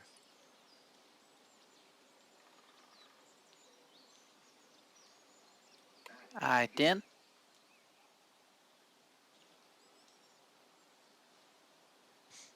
And it's your turn, sir. That goes on num. Okay, you're going to move up closer. What is the range on haste? 30. Okay, so you are hasted, so you can go here and then here. So you run up 30 feet northeast, and with your haste speed, you run 20 feet more north, so you're well out of range of the enemy. You go ripping past McGinnis, and you are now in range, and you haste Namkath and Tokala. And I do that to not to call as well. You grease Tokala. Because he's grappled, right? Yeah, no, it's standard protocol for this party is just grease the orc. Gorham bless you, Oldrin. You cast grease. Oh, I didn't see the tentacle there. Well, I guess that'll help. Man, I feel like you just cast grease at the drop of a hat nowadays. I mean, I can do it 14 times. Why not? Every combat. McGinnis slides up and unleashes hell on that one that's got Tokala. Okay. Holy hell. That will hit and hit and hit and hit. You tear into it. You blast huge holes in its body. You can actually see through to the other side. And it maintains its hold on the orc. Croctaw 5 foots forward and does, let's see, this is... Does he have to 5 foot? Because he's. No, he just wants to large. get closer to, actually, yeah, he wants to get closer to the fight. Alright. That will miss, but this hits. He is basically in a wrestling / boxing match with that shambling mound. Here's sick. 5 foots forward. Let's lose a full volley here.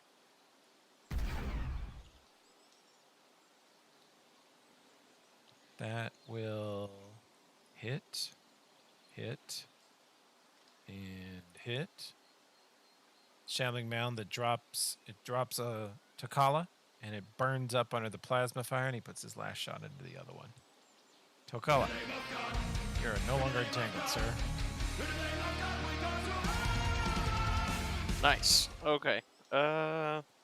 So far I've only seen 3 of these things, so I'm not wasting spells. I'm just gonna run over and chainsaw this thing.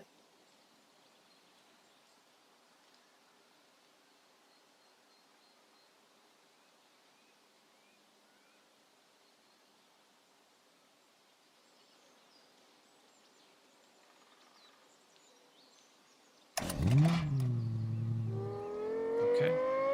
You will take 1 AOO on the way in. It misses, and you will hit it with the chainsaw, and you tear into it. Chainsaw is very effective against them. You can tell that they have a little bit of slashing resistance, but not enough to stop that kind of damage. Alright,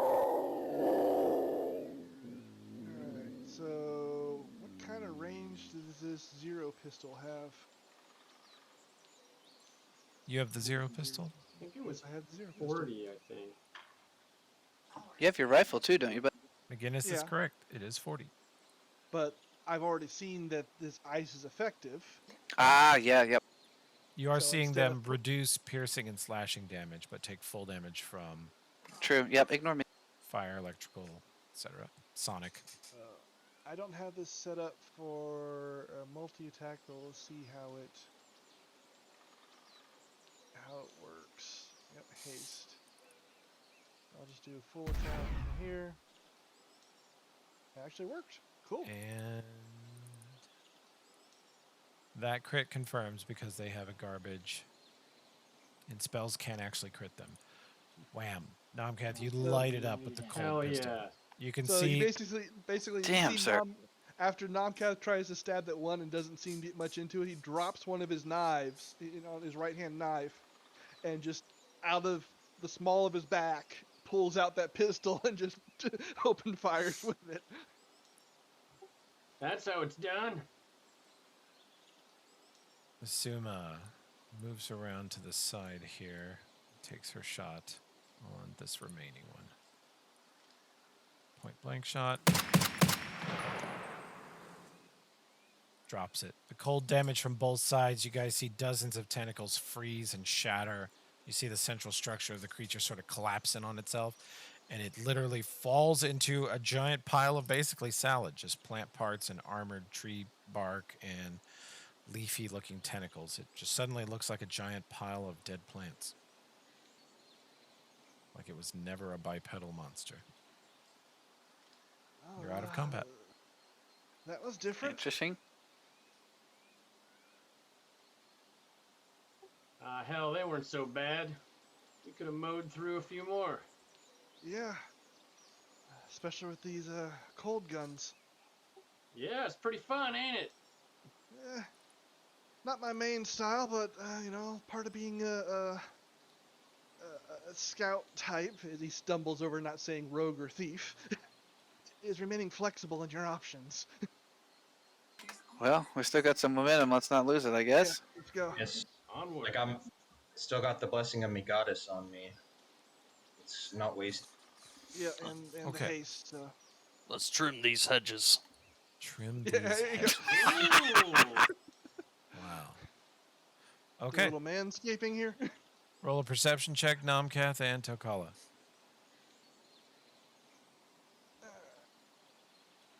Skills, perception. Phew. Toby, did you get that I put up mage armor a while back? Yeah, it's Foundry automatically put the buff on and everything. Okay. It worked. Tokala and Nomcath, you're standing here in front of these things. They have a certain smell to them. They honestly just smell like a fragrant sort of flowering bush. This whole wall, these vines smell sort of sweet and with a slight hint of minty smell. And then from the vine wall directly in front of you right here, you occasionally get that minty, sweet vine smell with a mix of death, rotting flesh, old rotting flesh. Hey, Tokala, you want to cut us a door? Yeah. Hopefully there's not any bodies in this. You smell that, right? Yeah, I do. All the more reason to get a line of sight instead of getting into this. Right. Step back, you guys. I don't want you guys getting covered in this stuff. Yeah, good idea. Takala, as you step closer to it and raise the chainsaw to it, you realize that amongst the vine are long, thin, blackened strands of what looks like flesh, and you realize that they are probably entrails. Yep, par for the course. This place is awful. I hate trees. Die, salad! Okay, you chainsaw. Hell yeah. He saws through the wall, and bits of blackened, rotting flesh and vine go flying in all directions, and a passage is revealed into a cave beyond the vine wall. And you see that the bottom of the cave is a thick, green, shimmering liquid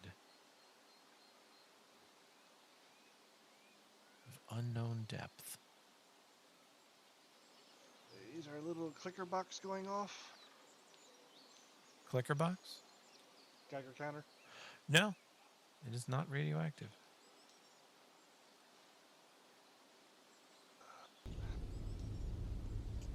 Any idea? Anybody got an idea what this stuff is? I don't really want to get it in my fur if it's gonna like bleach me or something. I ain't got a clue, but it looks nasty. Yeah. Zuma, what you think? She says that whatever's in there is most foul. She says, I dread to even enter there. That makes two of us. Let's start with this.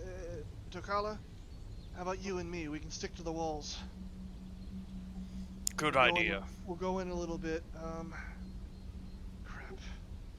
It's gonna get dark in there fast, isn't it? You Seems want my like it. goggles? Yeah, please, just for a little bit. I'll go with you. I have dark vision. Yeah, but you can't go into. You'd have to go in through the water, and we're gonna avoid the water for now. We're just gonna do a quick look and then come back to see how far this goes to see if it's worth trying to figure a way to get through without going through the water. Nomcath Toby, is do I have borrowing fly? night vision goggles. Do you have fly? I don't think so. You have lightning bolt, sands of time, slow haste. Yeah, you don't have a fly spell. You could do a 4th level spell, monstrous physique, and get wings as a gargoyle or something, but it'd be pretty difficult to hover in here. The Okay. passage is barely big enough to even Okay, walk then I through. won't. Yeah, for right now, let's just, like I said, it's just gonna be me and Tokala going in since we can stick to the walls, and just a quick look to see. I mean, if it's only like 20 or 30 feet, we might be able to jury rig some ropes or something for you guys to kind of come through. If it's farther than that, we may change our mind. So, put my weapons away, kind of test the walls to make sure I can get a good grip on them, and then I'm climbing along the inside wall here, and just I kind of guess side I'll- shimmying across.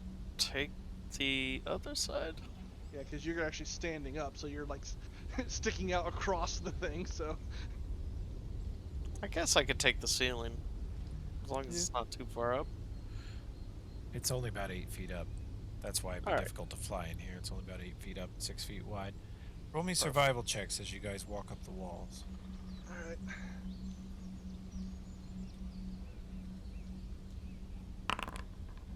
Neither one of you has knowledge nature, correct? Nope. Nope. Rolled horrible. There are some, you're fairly certain, normal, local lichens and moss growing on the walls in here, and occasionally there are large, dark splatters of some dark substance dried on the wall. Looks like old blood. Yeah, a little. Doesn't really smell like it though, and I'm carefully not putting my hands and feet in those splatters. Everything around here smells like mold. Yeah. It does. All right, so we'll be back here in just a few minutes. We're just gonna go a quick look around. Oh, this is All right, gonna I'll go- cover you from where I can see. Yeah, unfortunately, it turns quick, so. As you guys turn the passage to the right, the smell intensifies and whatever's in the air intensifies. It feels like it's not poison or toxic. It's an extremely irritating allergen. Your eyes want to swell shut and your nasal passages want to close. You find yourself sort of breathing in pinched, limited means through your nose. Because when you open So your we just mouth, go- the air is so stagnant you can almost taste it. Let's just go look around that one turn, because if it goes much further than that, then it's... Yeah. See, it's still going on up here. Yeah, we gotta find a way to get the rest in here. Oh yeah, and we go around this corner, and it's a whole big thing. I can see Oh. it's... As Whoa. as you turn that corner, you both can turn that corner and see that there's a cavern to the west, about 40 feet wide, and then it turns to the passage turns to the north, and along the west wall are 5 human rib cages. You instantly recognize them with the spine still attached, part of the upper neck, part of the shoulders are still there, but it's just sort of a human rib cage with a Technic-League pin jammed into the sternum. There's 5 of them. They're just hanging on the wall, suspended by vines and moss. And that camp we were at, was there like places for about 5 people? More. More? Okay. I think we might know where some of the bodies went. Seems like somebody doesn't like these assholes as much as me. Yeah. So Let's go Kala, back. I don't want to. roll me knowledge religion. That's you, big guy. Hey, not bad. Takala, Not this bad for me. yeah, this you're going way back, even before Gorham here. But the precision, these things are hung exactly equidistant from each other at all the same height along the wall. They all look like they've been butchered in exactly the same manner. Exactly the same body parts are missing. They look like a weird art piece, or they take you back to kind of some of the more brutal tribes you were familiar with out in the plains of Numeria. This looks almost like a ritual or an offering, some sort of pagan or demonic sacrifice sort of thing. Very basic religious worship here. Almost as if we're entering a temple of some kind. The Temple of Doom. Let's go back. A temple of shit. Right, let's get the rest of them in here with us. Yeah. Let's make everybody suffer. Misery loves company. I certainly do. Alright.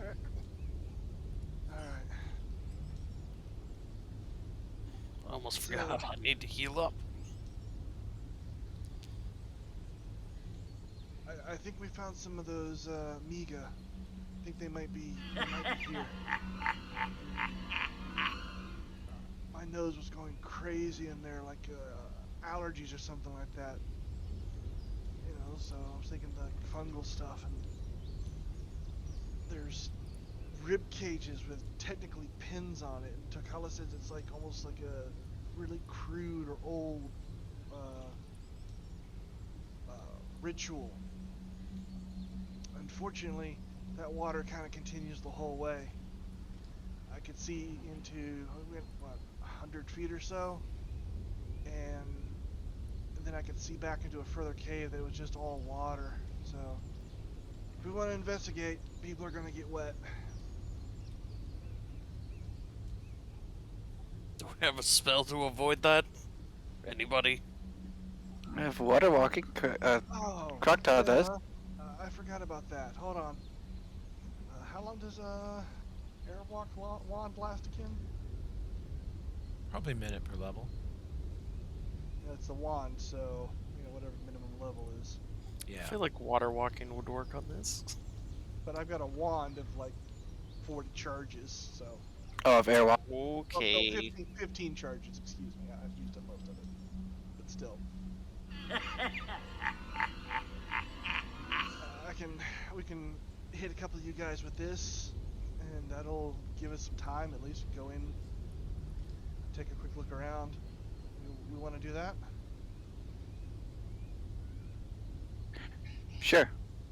Yeah. All right. So, who all needs stuff? Obviously, McGinnis, Ulfrid, Olbrin, Yeah. Krokta can do fly as a bird thing. What about Isuma? She got anything? She is sort of reluctant to enter this cave. We won't force you. If you want to stay out here and stand watch, you can do that. Yeah, she might stay out here and stand watch, and just because I'm running like 3 NPCs right now. That's fine. I'm gonna cop out and leave. Krokta, we're gonna say Krokta is stuck in Toad Ape form for unknown reasons. All right. And Hirsik will come in. Maybe if he hadn't been eating shit, he'd be fine. Yeah? Wow. Can he fit in that tight corridor in Toad Ape? No, he's stuck in Toad Ape form, so Krokta's gonna stay he's- outside okay, with he can stay Azuma. outside, okay. So I need 1, 2, 3, 4 charges. Oh, and Haste is dead. Ace is dead, so. Oops. Come on. Move, cat. So, 4 charges of airwalk. I'll just stick with climbing for now. And if I have to hit it later, I can. And Tokala is easier to get around. I mean, he can go up through around the ceiling and all that stuff a lot easier than I can. So, all right. So, airwalking and moving back through. So they're airwalking. Okay. I'm climbing. Okay. You guys walk through this passage 20 feet northwest, then about 20 feet northeast, 15 feet north, and then you turn left and see the room with the 5 rib cages in all its grisly glory.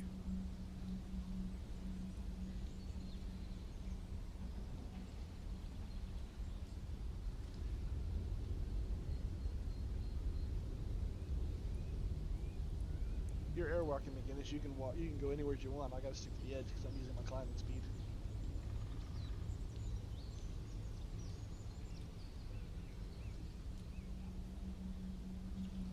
This gives me the creeps. Yeah. Looks like a lot of fun. Did someone cast light? Because otherwise, me and Nomcat have to. One of us got to be in the dark. I'll cast light on you. I'll definitely give you your goggles back though.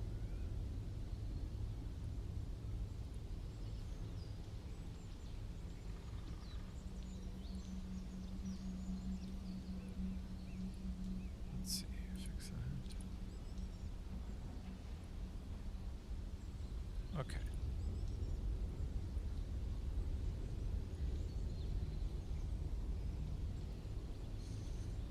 Alfred, you can see this branches to the north and to the west. North or west, guys? Just keep going north, I guess, for now.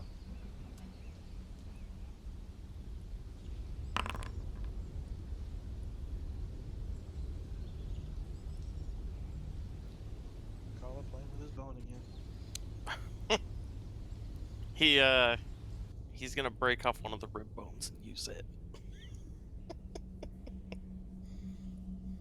Nice. I thought Passage it was an continues appropriate northeast. spell.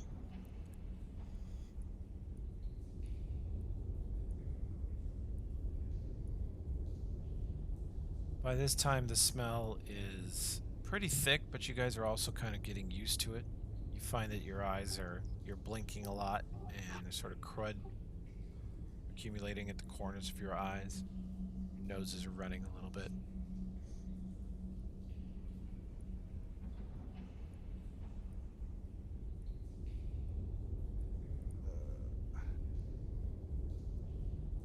Where we want to go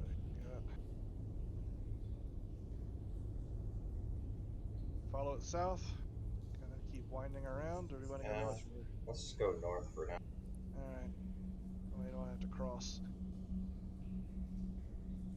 Getting a serious climbing workout today. It's arm day.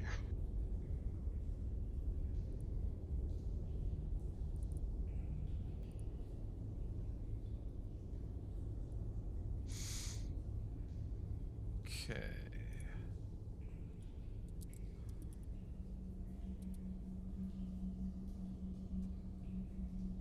Winding around. Okay, here we go. This is super annoying.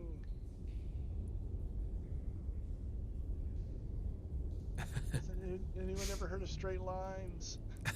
Just a second, let me find the I think I have a block of descriptive text for this area.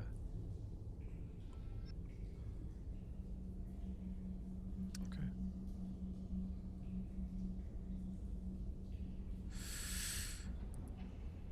The chamber ahead of you opens up into a much larger room, and even though you guys aren't walking in it, you can tell that the water in the floor water gets a lot deeper ahead in this next chamber.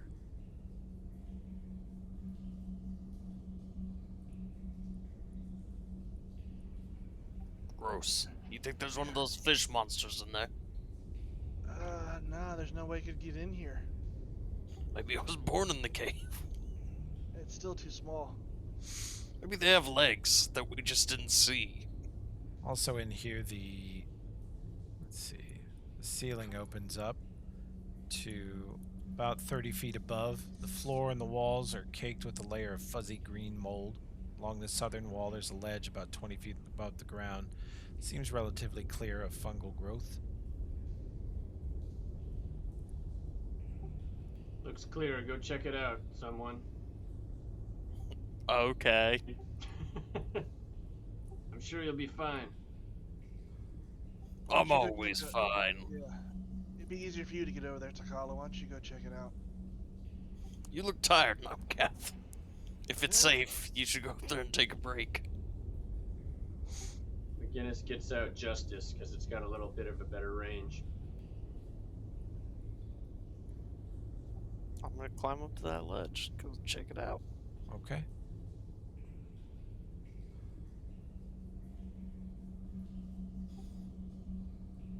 Let me Map is unpause. paused. Yeah. It is this area you're talking about, or was it this little? Yeah, to the southwest, there's a ledge there, Got it. and there's sort of a deep pool and a high ceiling above you. There is a body here.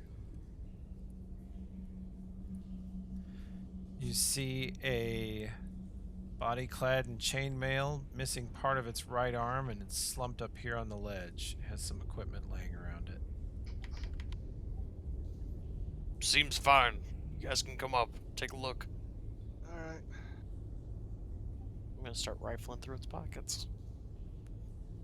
I do Okay. take a look down in the pool here to make sure that I don't see any deep shadows or anything. How are you gonna fly over it? You're cruising around the I'm wall, not right? flying, I'm climbing along the edge. I'm about I would say I'm probably about 10 probably about 10 feet over the water. Okay. once- Perception once the check. ceiling opened up.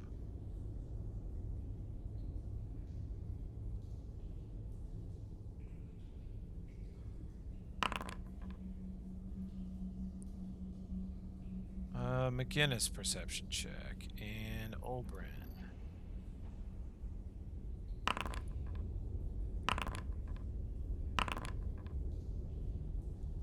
McGinnis, you're the first one to notice that as Takala airwalks across the room. But Takala's using He's his walking boots on the to walls. Oh, he's wall walking walking. on the walls. Yeah. Yeah. Ulfred airwalked across the water, a couple of feet above it.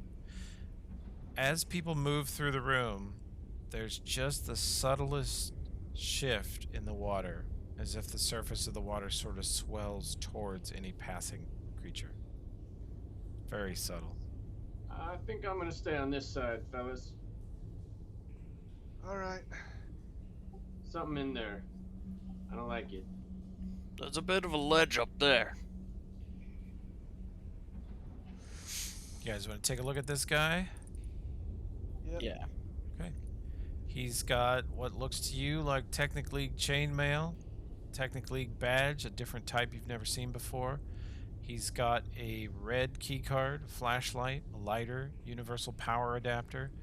He's got a wand that you guys will identify as a wand of fly, and he's got a couple of Nice. batteries and a couple grenades. Nice little haul. Oh yeah. Especially that wand. We could use that right now. That would be helpful. I wouldn't mind those batteries. You're welcome to them. I'll grab them and bring them over. So you can just go ahead and loot them out. Anybody need this chainmail? Nope, but I'll take the wand. Looks like it's made out of mithril. We could melt it down. Yeah. I It- think it's not the only thing it is good for because it's got the logos built into the chest. I don't think we'd want to really use it. I mean, Right, but it would work great with this, these scales I collected. yeah, I need the mithril. go for it. Grab it then. Wonder what that red card opens up. I don't know. I don't think we've seen one of them yet. We haven't seen a card in forever. The last one we saw was the silver one that I got. Guess I'll take those grenades because I got the launcher. Yeah. Go Over ahead. a I got knife. a couple for. I put the wand of fly on you. It's got 14 charges. Cool. Do we already have a universal power adapter? I got have one. Okay. Doesn't hurt to have a few around if you want one for yourself for charging Sure. batteries. And if Everyone you have don't, an even if you iPhone don't, it's charger? worth some money. That Go on. badge looks like it might open a few doors too. It also sounds like a homing beacon. Yeah, that's the problem. Yeah, what's different about this badge? This Technic League badge is heavily enchanted. It functions as a +2 ring of protection and +2 amulet of natural armor. That's hot. Oh, 2 Wow. and 1. Damn. It is, it is a Technic League captain's badge. Yeah, but you'd have to wear it, so that's the downside. Hearsix fun thing says this. The fun thing about those badges is you don't have to wear them openly as Nomcath turns his shirt inside out, that's showing he's wearing one of the technically pins. You've been the spy the whole Oh time! no! Kill him. We're back to who's the I've been spy. wearing the one that gives the +2 natural armor. I've just been wearing it inside his clothing. Never says you have to display them, you just have to wear them, right? Alright, I mean, whoever wants it, just don't display it. I, That mean, I really. already although- have both of those things, so someone else Here- take it. Here's the Hearsix thing says he would about like that to one take though it. is Yeah. we already know some of these pins are being used for tracking. This is a fancier one. I don't think anybody should wear it until we can, like, see if we can get that part of the enchantment removed. I say we put that in the bag of holding and then, take it back to Torture someplace and see if they can undo that part before we use it. Well, Hearsix said he could have it, and they already know Hearsix here, so. Huh? Hearsix said, I would like to have that. That is one of the things I could turn in for the bounty. Alright, take it. Alright, yeah, sure. So thank you, friends. I appreciate this gift.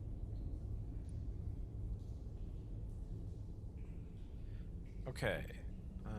Take that out of there. Nobody needs a lighter. How the heck did this fella make it all the way back here? And what killed him? He's got the fly spell. He's got the fly wand. Ah, there you go. What killed him might be whatever you saw moving down in the water down there. I'm gonna throw his body into the water. Do it. Do you? Yes. Oh my god. Rawr! Off the top rope. Okay. I think I could get a pretty good throw on him. You throw the body into the water, and something you've never seen before happens. Rather than the body just hitting the surface of a pool of water, making a splash that you expect, as the body falls towards the water rises up and indeed reaches up to grab him. and envelops him almost immediately.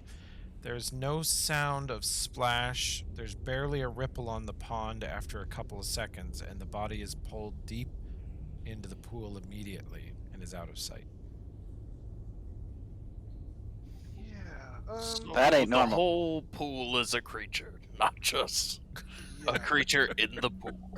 Interesting. Do I know what that shit is? You have enough knowledge planes with your natural 20 that you don't want to know what this shit is. This is some sort of unknown, unclassified, heretofore unseen, toxic phenomenon. It is, you suspect, poisonous, sticky. It might be sentient or not. You can't really tell. You can tell that it's absolutely deadly, though. It might be some cousin of like an ooze or a blob monster or something like that. And it is basically a translucent, aggressive, carnivorous slime that's indistinguishable from the green, stinky water in here. It might be the top 6 inches of the pool in here. Okay, yeah, I don't know what that is. I don't want to know, and we don't want to know. So, yeah. All right. What do you say? You at least hit me with that fly wand, so I don't have to be crawling on the wall the whole time. It's up to Takala whether or not he wants to keep using his boots. I mean, they're pretty cool boots, but Damn fine boots. Contractually obligated, Josh. I think I'll be alright. No. If we Alright. need it, we have it. Yeah, you're a little more maneuverable than I am. Not to Josh. mention you could actually fight well on the wall. Did you create a macro?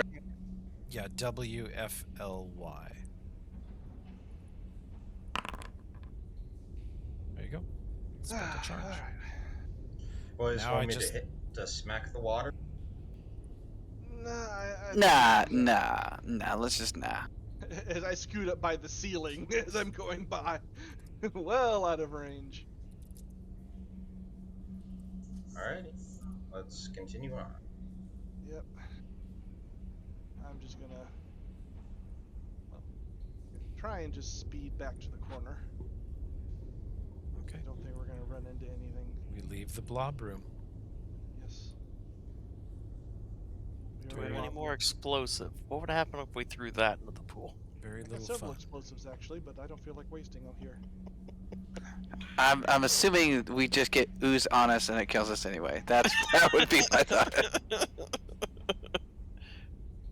For science, guys, come on. I don't like science that much. Science is the anti-magic.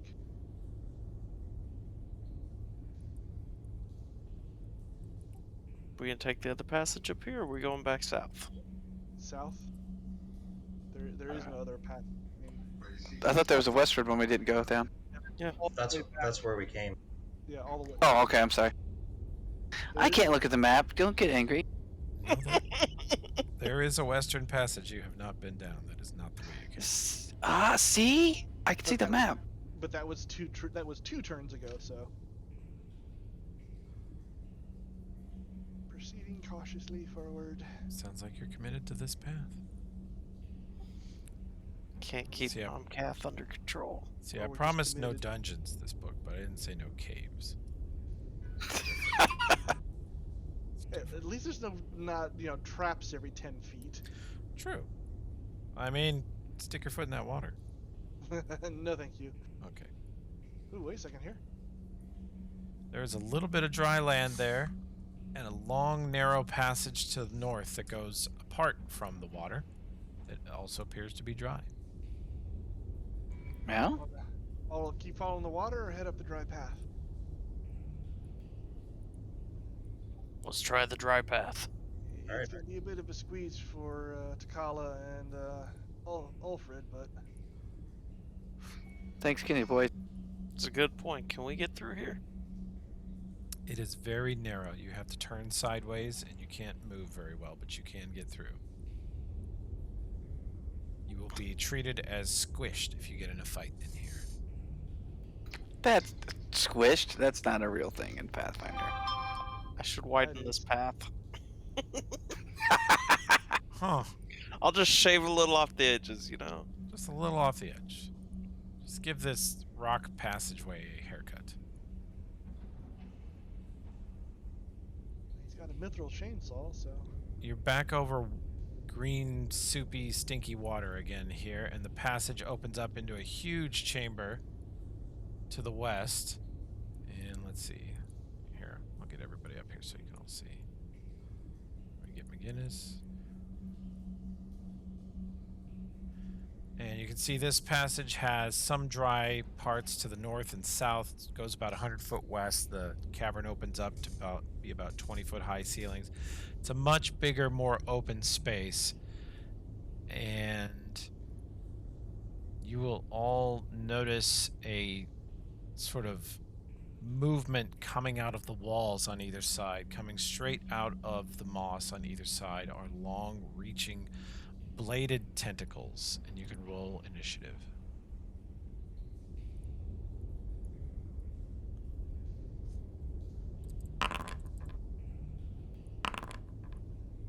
$19, let's go, boys. Natural ones. Back to Back where you Traditional belong, form. Takala. Back Yeah. where you belong. and you're my flank Josh, buddy. you did asterisk, and he tries slash I and I. I'm just curious. I'm not sure if it's busted this week or not.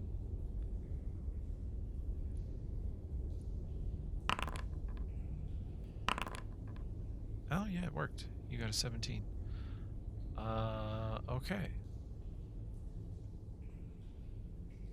Here 6 sees the tentacles and says, "Oh no, that looks very bad. Men are coming," he announces to the party, and he draws his pistol and turns invisible.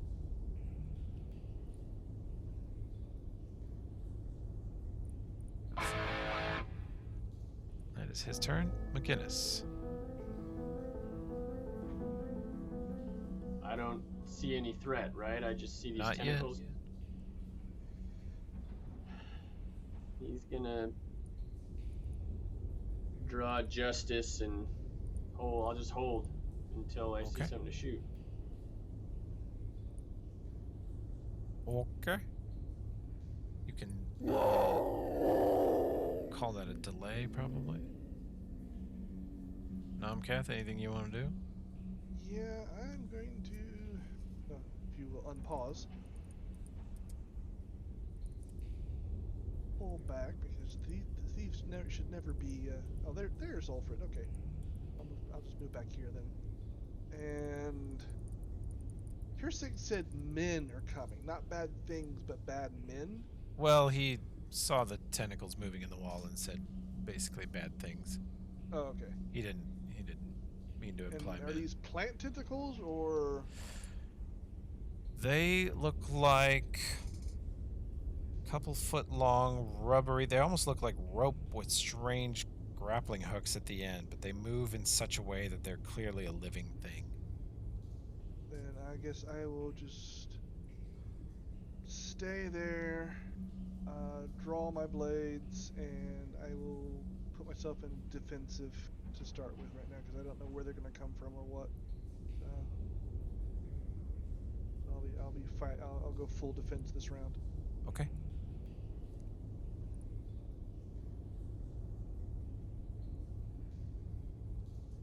Ulfrid. Oh, I actually have a bad guy who's going there.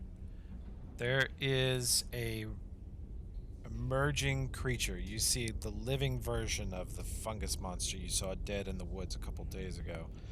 It is terrifying.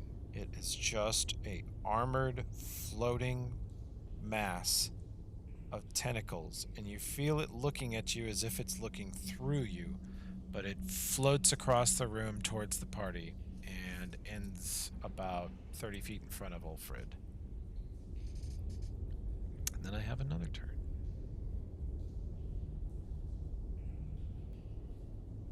From about 25 feet behind that creature, and which is about 60 feet from the party, floating out from the north wall, is a even stranger looking creature.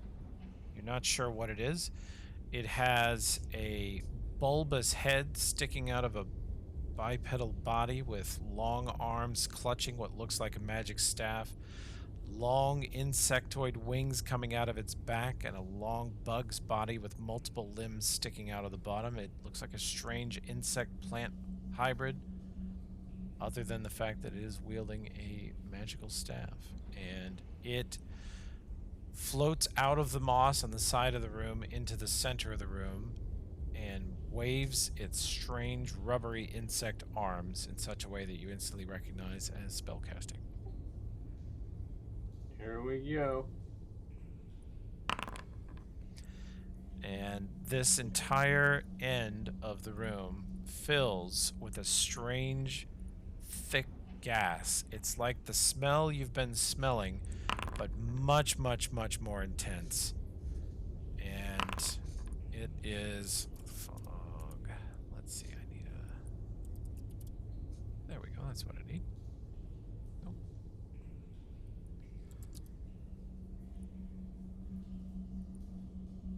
Fog, poison fog, this one. And it absolutely fills this area.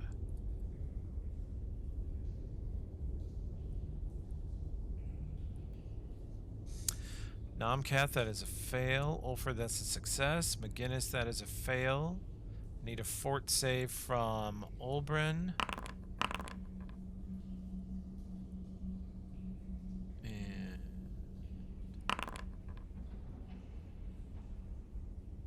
that is a fail from Olbrin and a fail from Hirsik. And let's see. Those who fail will suffer the unpleasant effect of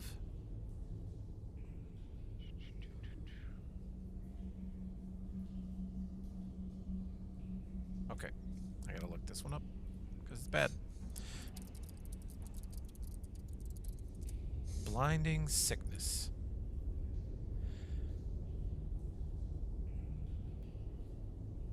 Wait, I already got that.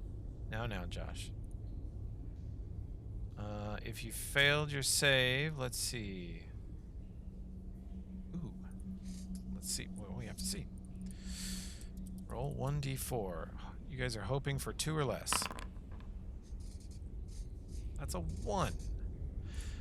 Those of you who failed your save suffer 1 strength damage.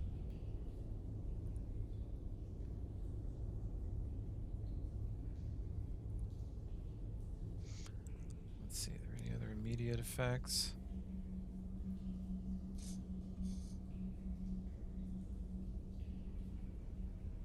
Yeah, a hideous gray cloud that crackles with foul-smelling bolts of sickly green lightning. And it rolls through the room towards you. Yep. Pretty much fills the room. Okay. That is that for his turn, and then I have a couple more bad man turns. Let's see.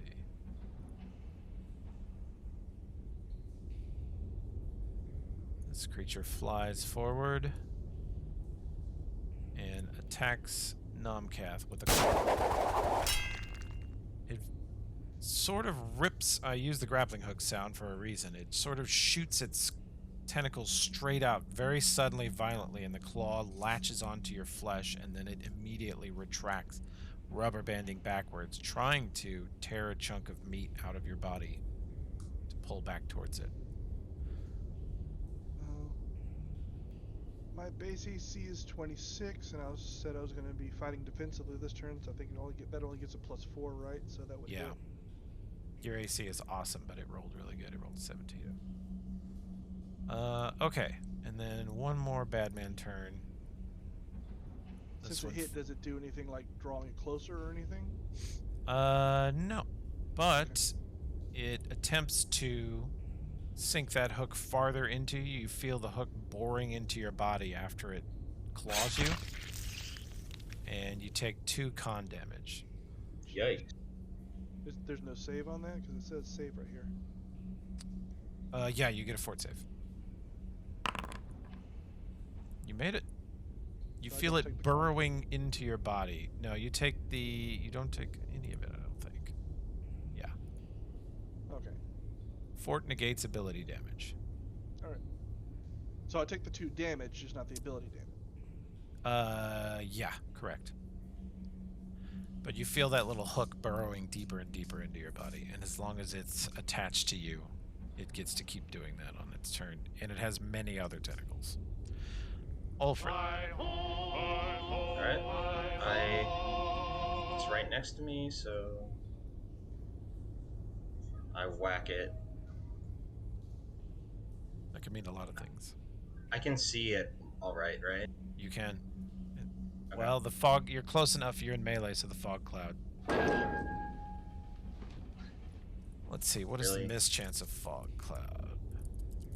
Their AC's not amazing. What did you hit, 22? Yeah, you have a 20% mischance. Your first attack does hit, so roll me like 1d5, and on a 1 you miss.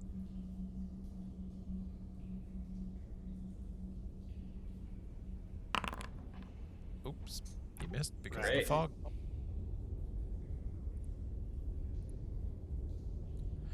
Okay.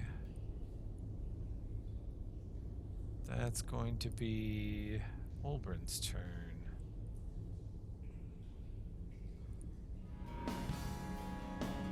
Oh, close to me. You are up Everybody against the go. northeast wall.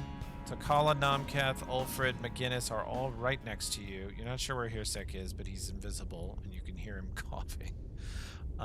There is an... Oh, there you go. Easy choice. Party's hasted.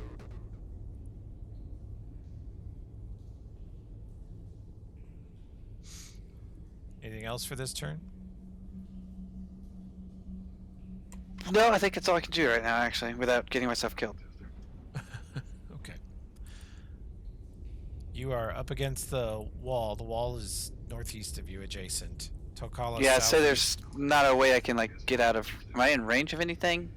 You are almost within range of the tentacles. You're pretty sure they have a 10-foot reach, and you're just outside of it. Okay, so could I 5 foot away from that? Now, there's a wall, or Tokala, or McGinnis is the only directions you could 5 foot. You could shift 20 foot south and go back down the narrow passage that brought you in here, but then you would not be able to see the enemy anymore. Okay, I don't do that. I stay where I am. Okay. The fog cloud's pretty tough to see through, though. Gotcha. Obscures all sight, including dark vision, beyond 5 feet, and within 5 feet you have a mischance. So it's a pretty bad spell. And also, you're pretty confident that every round you're in it, you're going to make a fort save or lose strength. Ah, shit. I will shift out of it then. I will Okay. shift back. You shift back down the passage you guys came down, about 20 feet south, losing sight of the enemy, but getting clear of the plague storm.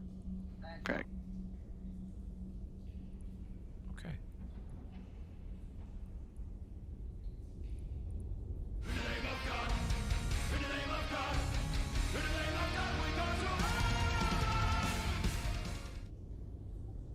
All right. Tokala is gonna go ahead and. Does he have his breather mask on? I was gonna say he's gonna go ahead and smack the button on that to activate it. There you go. I don't see what kind of action that takes. Let's say at most it's a move action, and I'm willing to give it to you in place of your haste Great. for the round. Like, Alright. so forego your extra swing or your extra move, and you got the mask. Cool. All right. Click, and then he's gonna go walking around the wall here.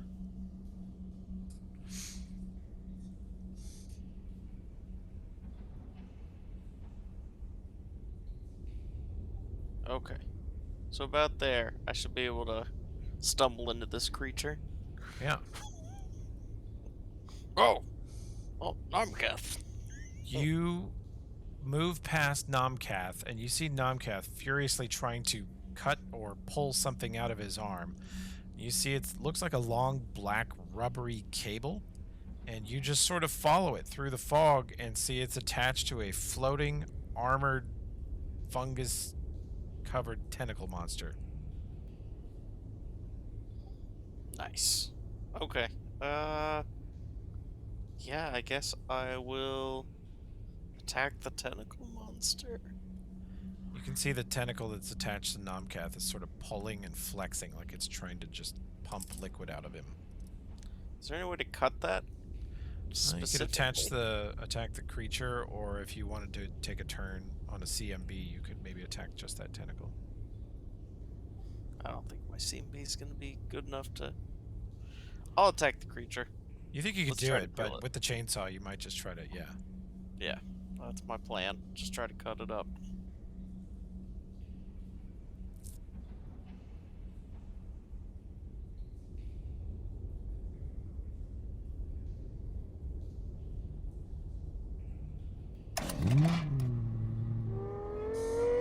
That's a good roll.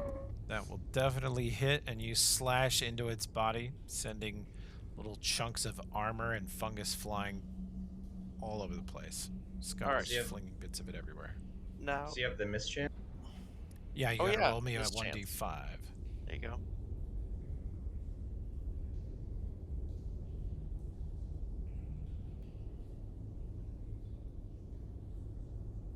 Yep, you're good. That one lands. Nice. Alright, is it, can I scare it? It is immune to most mind affecting, but I don't know what you're gonna try Cornigon Smash? Mm-hmm. Yeah, what does it do to it? Give it negatives or? Yeah, I'll click what it says. Features, there we go. If I can So find Kala it. swings There we go. the chainsaw, yelling, "Pizza's on the menu tonight!" HD plus wisdom. That's gonna be. It'll make it shaken, so -2 on attack rolls, saving throws, skill checks, and ability checks. You see the tentacles appear to be shaking. It recoils away from you. I have to make a intimidate check to gain that benefit, so Okay. I thought that was built into this Cornigon Smash roll we did. I get to make an automatic attempt Yeah? at it to demoralize my opponent. So, But isn't that in the effect notes of Cornigon Smash? I've got a roll formula there. underneath it says save DC. The DC of the check is equal to 10 plus the target's hit dice plus the target's wisdom modifier. Yeah. Yeah, it says when you damage an opponent with a power attack, you may make an immediate intimidate check. Oh, But you're right. then he it's right rolled there. it at 27. Okay. But Got it. I see it I'm, now. I'm seeing Oh, yeah, Cornigon yeah. Smash is Under using your effect int mod, and I don't want to. That's weird. I wanted to use your actual intimidate check. I'll fix that. Actually, your charisma is -1. Mhm. Yes, So it is. probably you want it to be on int. Okay, now I understand what we did. We did this a long time ago, and I forgot about it. Okay. Yeah, Cornigon Smash is working right. That's cool. That's good. Cool. Okay, cool, All right. great. Yeah, you succeeded. You fucking scared the terrifying space mushroom.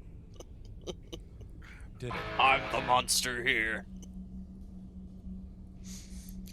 Okay.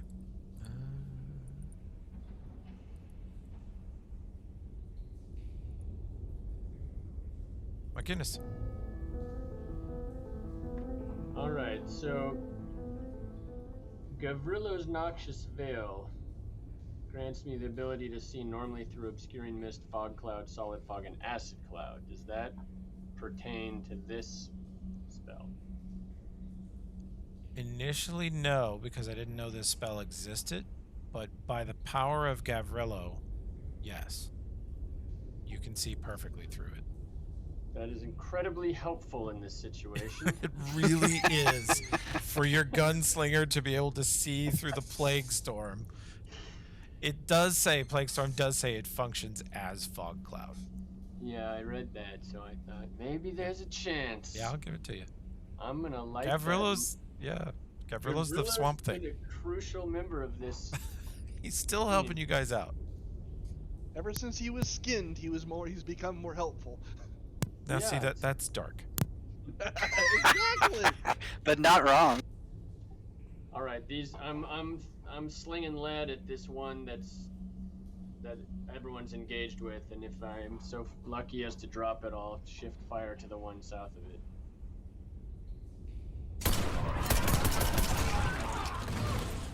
Hell yeah. Let's see. AC. That is a hit. The first bullet hits. The second bullet bounces off of its hide. Third bullet hits. Fourth bullet hits. You light it up, seeing blasts and bits of fungus go blasting out the back side of it. Several tentacles are severed. You tear it up. It's very hurt. Can I throw a up close and deadly on there too? Sure. I don't know think how you to should. reset those charges though. Oh, did we never rest you? Hang on. Let me just click your rest. Yeah, I didn't hit rest because my hit points were full. I didn't think about that other one. There you go. You should be fully rested now. I'm your huckleberry. Throw that on there too. Damn, that's a good one too. Boom, 11 more points. Very, very hurt. Now, if only I had the good strength, I'd be tempted to pull some bullshit. Because now I have a hasted fly speed, so my speed is 120 feet per round. You said these things are rubbery tentacles. I'd love to do some sort of slingshot thing and slam it into the wall, but I don't have the strength to justify that. But it would be hilarious if I did. Oh, let's see Just some like crazy shit. fly in circles around him and wrap him up in it. Well, no, I was thinking more. I was thinking more along the lines of just taking off on a hard arc, and then cutting close to one of the walls. So it basically just slams into the wall as I'm moving full speed. I mean, if it wants to stay attached and it was attached to either Ulfred or Tokala, I would let them go barreling. Exactly. Down the hall. I don't have the strength to drag justify it. it. I just Yeah, I think it'd but be it would funny. provoke. It would provoke as it got dragged past all the melee. Yeah. It would be death. Like I said, with the speed that I have on this thing right now, I just think it would be funny to do. All right, so 5 foot step forward, and I will. It's pretty hurt, so I'm not gonna waste that. But I will do all of my attacks with the haste attack. Full attacks. Ooh. Ow. Ooh, 2 really bad ones. Okay, let's see. We are on regular AC here. That's gonna hit. That's gonna miss. That's gonna hit. And you have a haste swing. That's gonna hit. You tear it apart, but it is still floating there in front of you, menacing. Yep. Damn. Well, I'm not getting any of my sneak attacks, so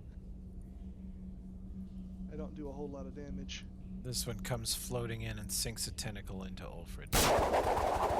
Oh crap! I completely forgot I was gonna do something. Now that's too. Wow, that just hits. What'd you want to do? I couldn't do it because I did a full attack. I have antibiotic I could take. Oh, gotcha. Okay. Actually, when do we have to re-roll for the fortitude? Is it Uh, my turn, it's about to be his turn again. and you'll just roll again. We'll roll then. All right. Yeah. You'll need to make a fort save again or you lose the D4 strength. Do I need to make a save against the claws?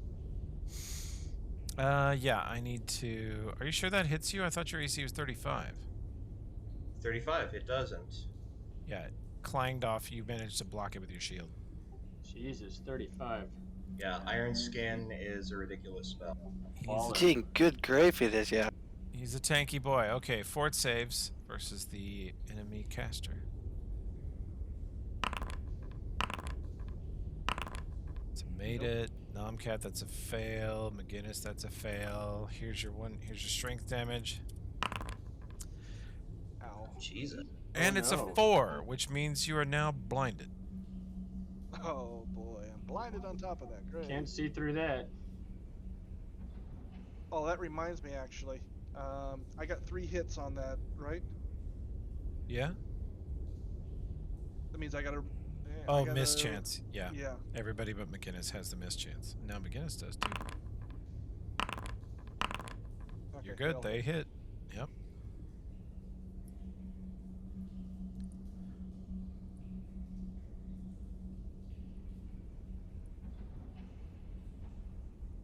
Foot away in fear of these monsters. I get attack of opportunity, right? It only 5-footed. Oh, okay. Well, however... Yeah? I'm stepping up. Okay. That is a slash attack on Takala. And a... Let's see, how's Takala's AC? This 28 on Ulfred misses, this 26 on Ulfred misses, and this 27 on Ulfred misses. You see a just flurry of tentacles fly at Ulfred, and he turtles up beautifully. Shield blocks most of them. One of them sinks into Takala. So let me see if I can drain a little blood out of you, bud. You gotta do that for me, too, because he's still attached to me. Yep, make me a fort save, Takala and Nomcath. Oh, did you already apply the first strike? Yeah, I applied the damage to you. Okay, I gotta give myself some damage back. Oh, sorry. Yeah, do that. So take 2 con damage on top of all the strength damage. Yeah. You can feel it sucking the life out of you rather rapidly.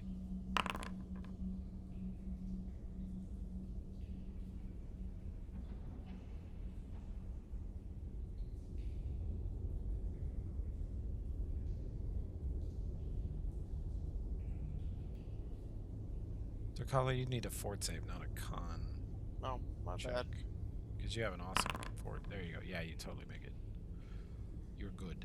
No con damage yet. It's having trouble finding the vein. Even my veins are rock hard. Wow. God, shut the fuck up. Ulfred, you blocked 7 tentacles so far this turn. Oh wow. Alright, I know there's 2 down there, but Nomcath is not looking happy, so I'm gonna bonk this one. Okay.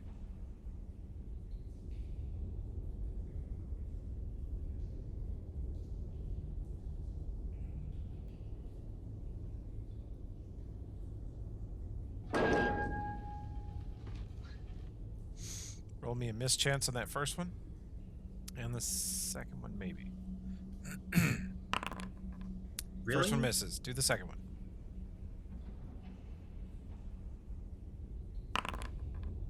That one hits and drops it. You want that third swing into the other guy?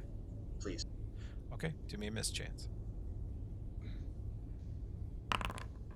Right. It hits. You hit him. They are very tough, though. Olbrin McGinnis is 10 feet north of you and looks like he has lost his eyesight. And that's the only person in the party you can see. Okay, question on innervation. Is there no save for innervation? Enervation? No, I think it's a ranged touch attack. And let me see, they might get a save. What I was reading through, I couldn't find one, but... Ranged touch attack to hit. If you hit, they get a d4 negative levels. Saving throw, none. Brutal. Well, Can I reach the bad boy spellcaster? you can't see him because you can't see through the fog. And he's around the rock corner now. Uh-huh. Could you blink over there and get him? That's what I'm thinking. You would be blinking into more potential enemies, you think. Or you would be blinking past their front line so I guess they could turn around and attack you. It would be very dangerous for you, but you could do it. By your memories, having seen the room just before the spell hit, you would be blinking about 65 feet straight west. And you'd be stranded amongst hostiles. But I could rewind, correct? Correct. I do it. It would blow most of your shift just to do this. Okay. You blink. What do you want? 60, 65, or 70 feet west? What's my best guess to how far it was?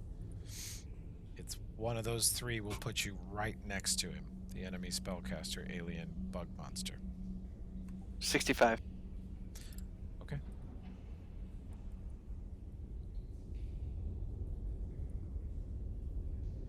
You blink through the fog and appear on the other side. Roll me a perception check. Ballsy.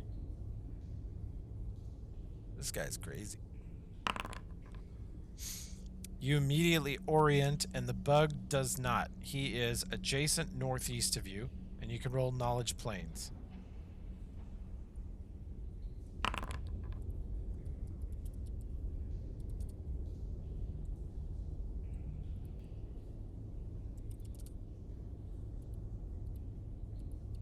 Let me find this butthole.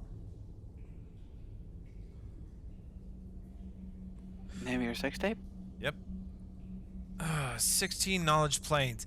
He is... His main carapace of his body is similar enough to the others that you can tell he is Amigo, just like them. He's a fungus, floating, flying fungus monster with tentacles. But his tentacles are shaped a little differently. He's a little less armored, and he is carrying a magic staff and has a strange little like pouch along the side of him, and he almost is wearing long strips of leather and tattered cloth around him as if it's sort of in mockery of clothing, or what he thinks looks like clothing. Okay. And he is just within touch range next to you. Doesn't notice you're there yet. Do I have a macro for intervision? Let's see. I've never used it, so. Yeah, I suppose you haven't. Okay. Let me make you one. Just take a second.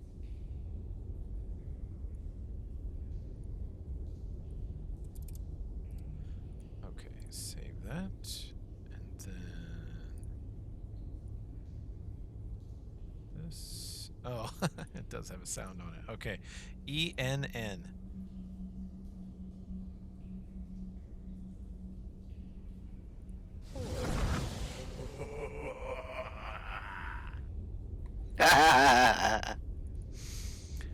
Let's see.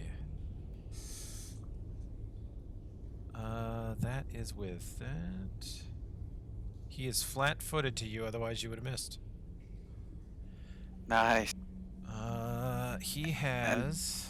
Does he have... Oh, you need to make a spell penetration check, but you did. And you watch the spell dissipate into his spell resistance. Balls. Okay. Absolutely would have worked otherwise, but he has a 21 spell resistance. Let me make sure your stuff rolled right. Ah, fuck. Yeah, you rolled a 5 on your spell pen. Balls. If you rolled average on that. Spell resistance sucks. It's just a chance that your spell doesn't happen. Yep, that's good. And you even I have, don't. You even have the feat to add 2 to it, so that was a roll d20 plus 12. Wow. If you'd rolled a 9 or higher, you would have got him. Alright, I don't rewind. You don't rewind. You absolute maniac.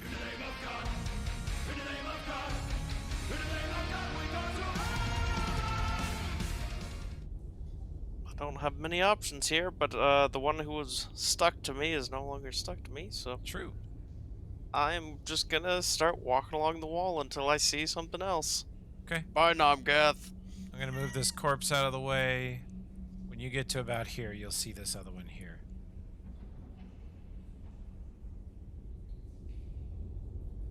But you would have to come yeah. off the wall to melee him. Right, I can't. I'm walking on the wall, so. Well, you could always go in the water. No. Okay, anything else you want to do other than your move? Well, I'm still moving along. I don't know. Yeah. Okay, You got 60 feet of movement, so. 5. keep doing it. That should be. Actually, You could probably get here and see this guy. I'm sure I can. You got 60 feet of movement. You got plenty, I think. So about there, I think I'd see him. As you come around that corner, you see a sort of purplish glow of light on the other side of this monster. You see it silhouette the monster against the fog cloud right next to you. Kind of helps you see him here through the fog. On the far side of him, you see a small shape that looks vaguely Olbrin shaped, blasting him with some kind of spell that didn't appear to do anything, but it did light him up for a split second. Takal's just gonna go, Oberyn, you son of a bitch! You never get into the middle of it. Trying to kill still. Bravo, sir. Bravo. You really got to work for it, for those kill steals. Preemptive kill steal. You gotta want it. You gotta want it, boys. And I'm gonna attack it. Okay. Chance to miss, I think, because I'm still within the cloud here. Yeah. So I need to scoot the cloud a little bit every round because it moves.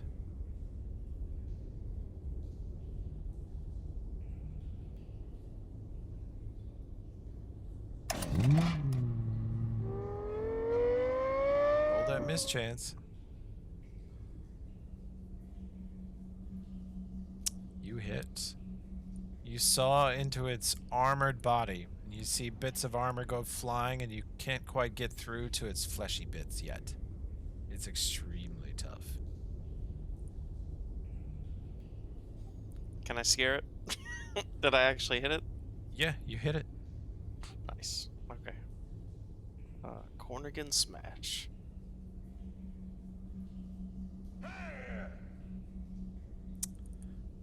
That, I think, is good. 24. Holy fuck. It takes a 29 to frighten this creature, but you have done it. Pretty scary guy. Nice. I have put so many points into Intimidate. That's why he's terrible at every other skill. It's finally paying off. Oh, McGinnis. I don't know what you're gonna do about it. I can't see. I can't see. What's happening? I don't suppose you have a potion to remove disease on you, or a hypogun that can do it. I don't think so. Or an Hypogun's, egg? My hypogun is a lesser restoration, I think. Ah, gotcha. Whew. He's just got to get out of the. He's just gonna try and get out of the fog. He's like one fort save away from dropping. You can make a perception check to feel your way back down the passage that got you in here. Yeah, I think he's gonna try and get out where he can breathe. According to your sheet, you do still have swamp eggs. Is that not accurate? No, that's true. Swamp just- eggs remove disease. Oh, okay. Yeah, I clicked on it, but it didn't say anything, and I was like, I guess it's just a healing thing. Oh, no, the details come through when you click it. Sorry. I should have it in the descriptive text, too. Oh. You just gotta smash Gavrilo's seed across your face. Smear on there. We're definitely getting demonetized tonight. Not like you make much money off of these anyways. So. I make zero off of the YouTube. Okay, so make a new $0. save at +4. Hell yeah. God damn it, McGinnis. He's rubbing it all over. No, his I'm good, face, Carla. he's rubbing it into his eyes. Oh my god. You just smeared Good Gavril grief. all over your face for nothing. And Oh no. yeah, he'll just stumble back down the path and see if he can get out of this stuff. If you stumble back down to about here, which you can definitely do because it's a narrow passage and you just came through it, even blind, you can definitely do that and try. You got one more swamp egg you could try if you want. Yeah, I'll try that next time. He'll just Okay.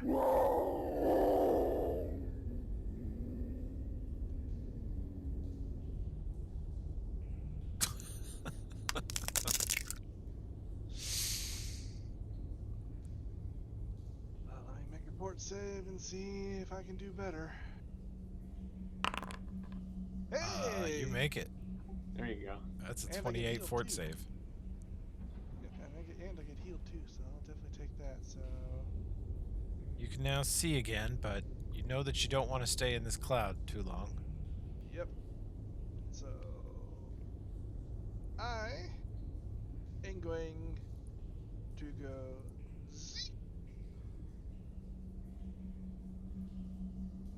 This is you said it's pretty high, right? In this. Yeah. 20-foot ceilings. All right. I go up Okay. and hug the ceiling, so that you know I won't have to worry about running into anybody, Okay. and then basically come zipping out. Oh, hey, look, spellcaster, go down, because I have 120 feet of movement with haste. And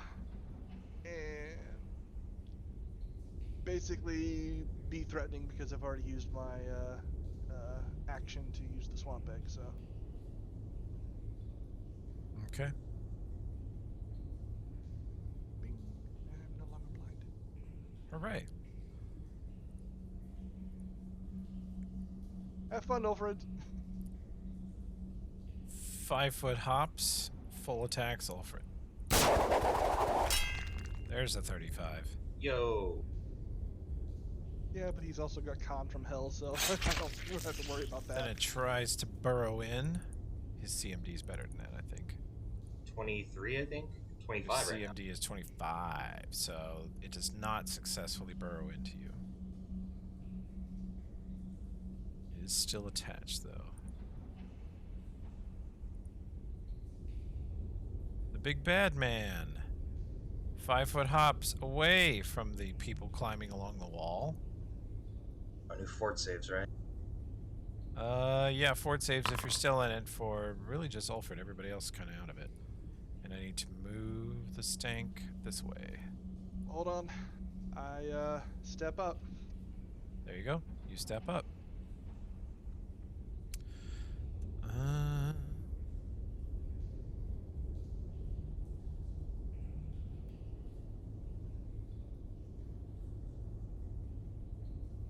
Okay, okay.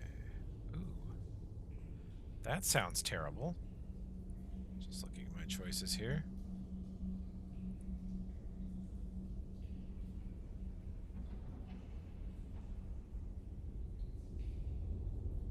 Oh my god.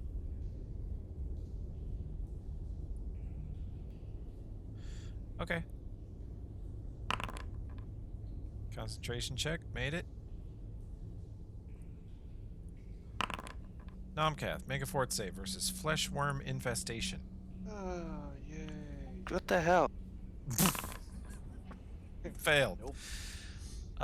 You are experiencing an infestation of ravenous worms. It reaches out and touches you, and you just see worms pouring into your arm through the skin. You feel them writhing through your muscle, pushing on your bones, chewing on your sinews. You get to make a fort save every round now, and every round that you failed, like this one, you take 1d6 hit point damage, so damage 1d6. And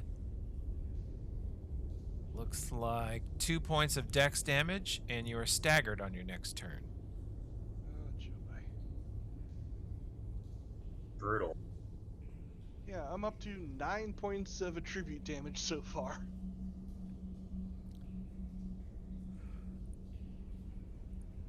This monster 5 foot's this way. Looks like they're maneuvering to flank you, Ulfred.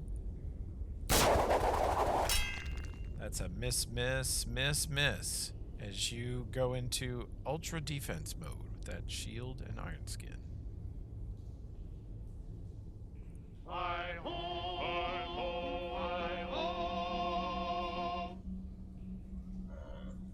Could go here and they couldn't flank, but then they might go after McGinnis and stuff, so I think I'll just hop over here. Okay.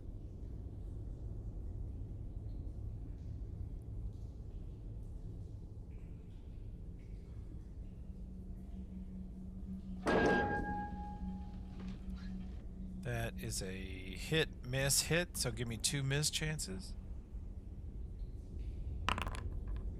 That's a hit. And that's a hit. 2 connections. You feel its heavily armored body take these 2 big hits. It's got a lot of HP. Olberin, the caster is 10 feet east of you. Namkath is adjacent northeast. Tokala just beyond him.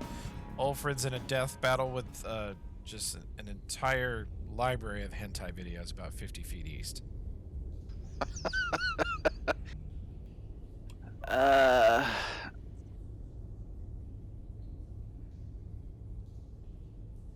want this baddie. I want him.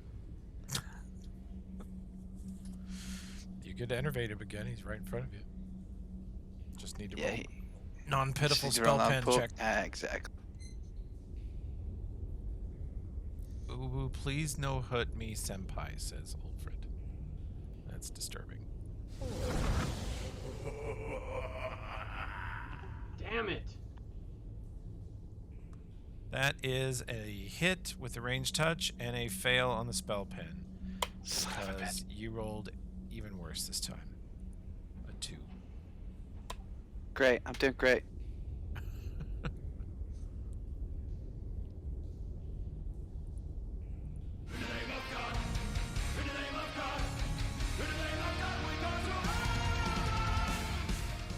What do I need to roll to know that protection from evil will negate the fleshworm infestation?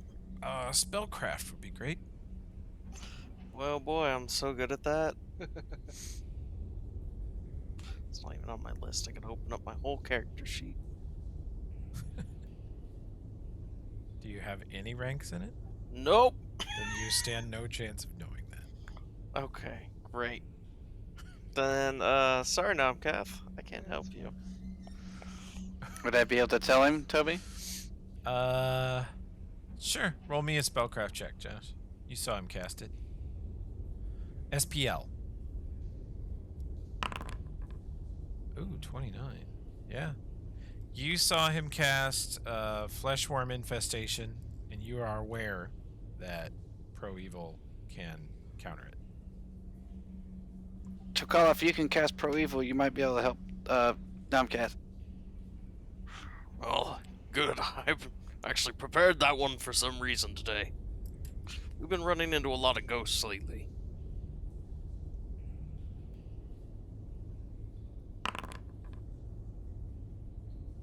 Okay. What is the effect that has? Is it negated or For- given extra For save? as long as protection from evil and fleshworms overlap, fleshworms doesn't hurt him. There you go. Tokala What's casts a the other? spell and you immediately feel the worms inside your body go still. They're still there. You can still feel them there, but they're not moving right now.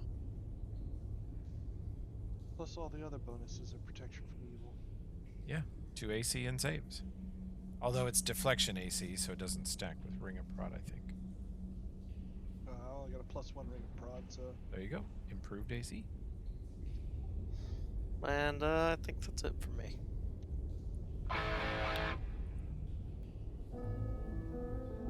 Alright, so he's still blind. Yep. He cracks another egg. You get another yeah. fort save. That's a we go. 28. You are not blind anymore. Okay, smears it into his eyes, splashes some water from the cave in there. Yeah, okay, back in it. What does he see? Where's the fog end? You gave Namkath your dark vision goggles?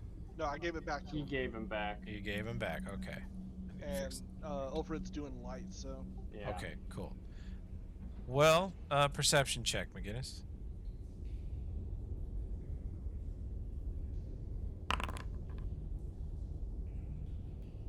You see that coming at you from the south is another one of these things. Just about 20 feet south, coming up the narrow passage behind you guys. It's got all of its tentacles and its arms folded in real close. It's just zipping down the passage as fast as it can.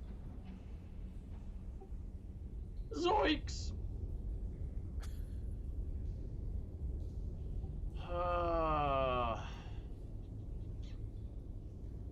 You are still hasted, so I'll let the Yeah. swamp egg count as your haste shot if you want to take a normal turn.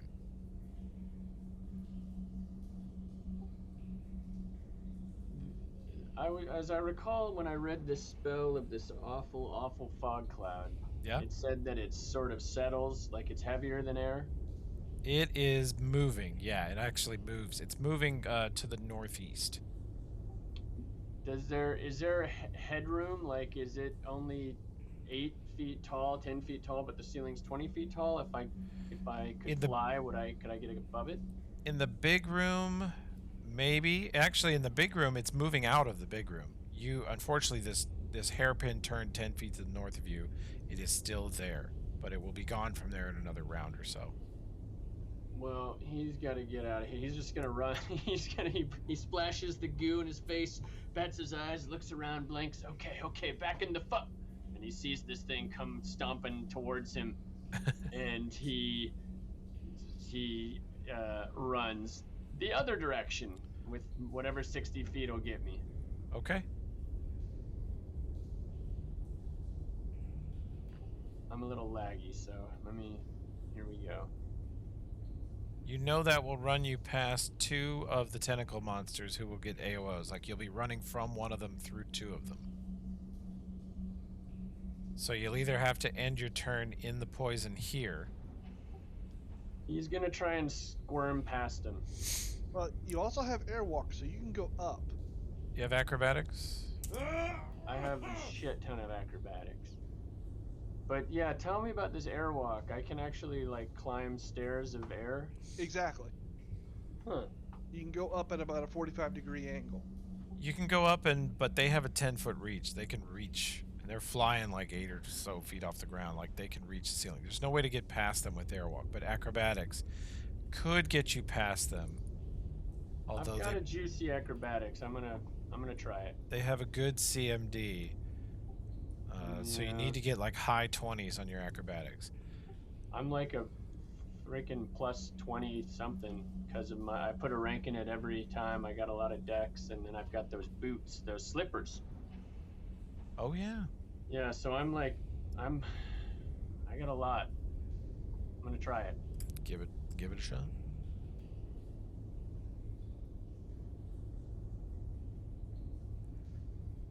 You'll want to roll your acrobatics to get through this area.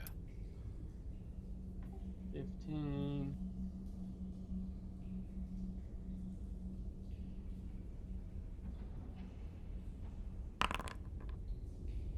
Damn, that's good acrobatics. According to Sorry, I'm having Foundry, like a hell of a time moving because I'm super laggy. So, sure.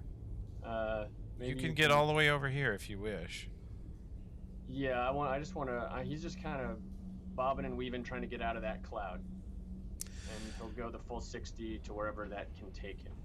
Ulfred, you see a strange shape go twisting and airwalk tumbling past you over your shoulder through a swarm of tentacles without getting hit.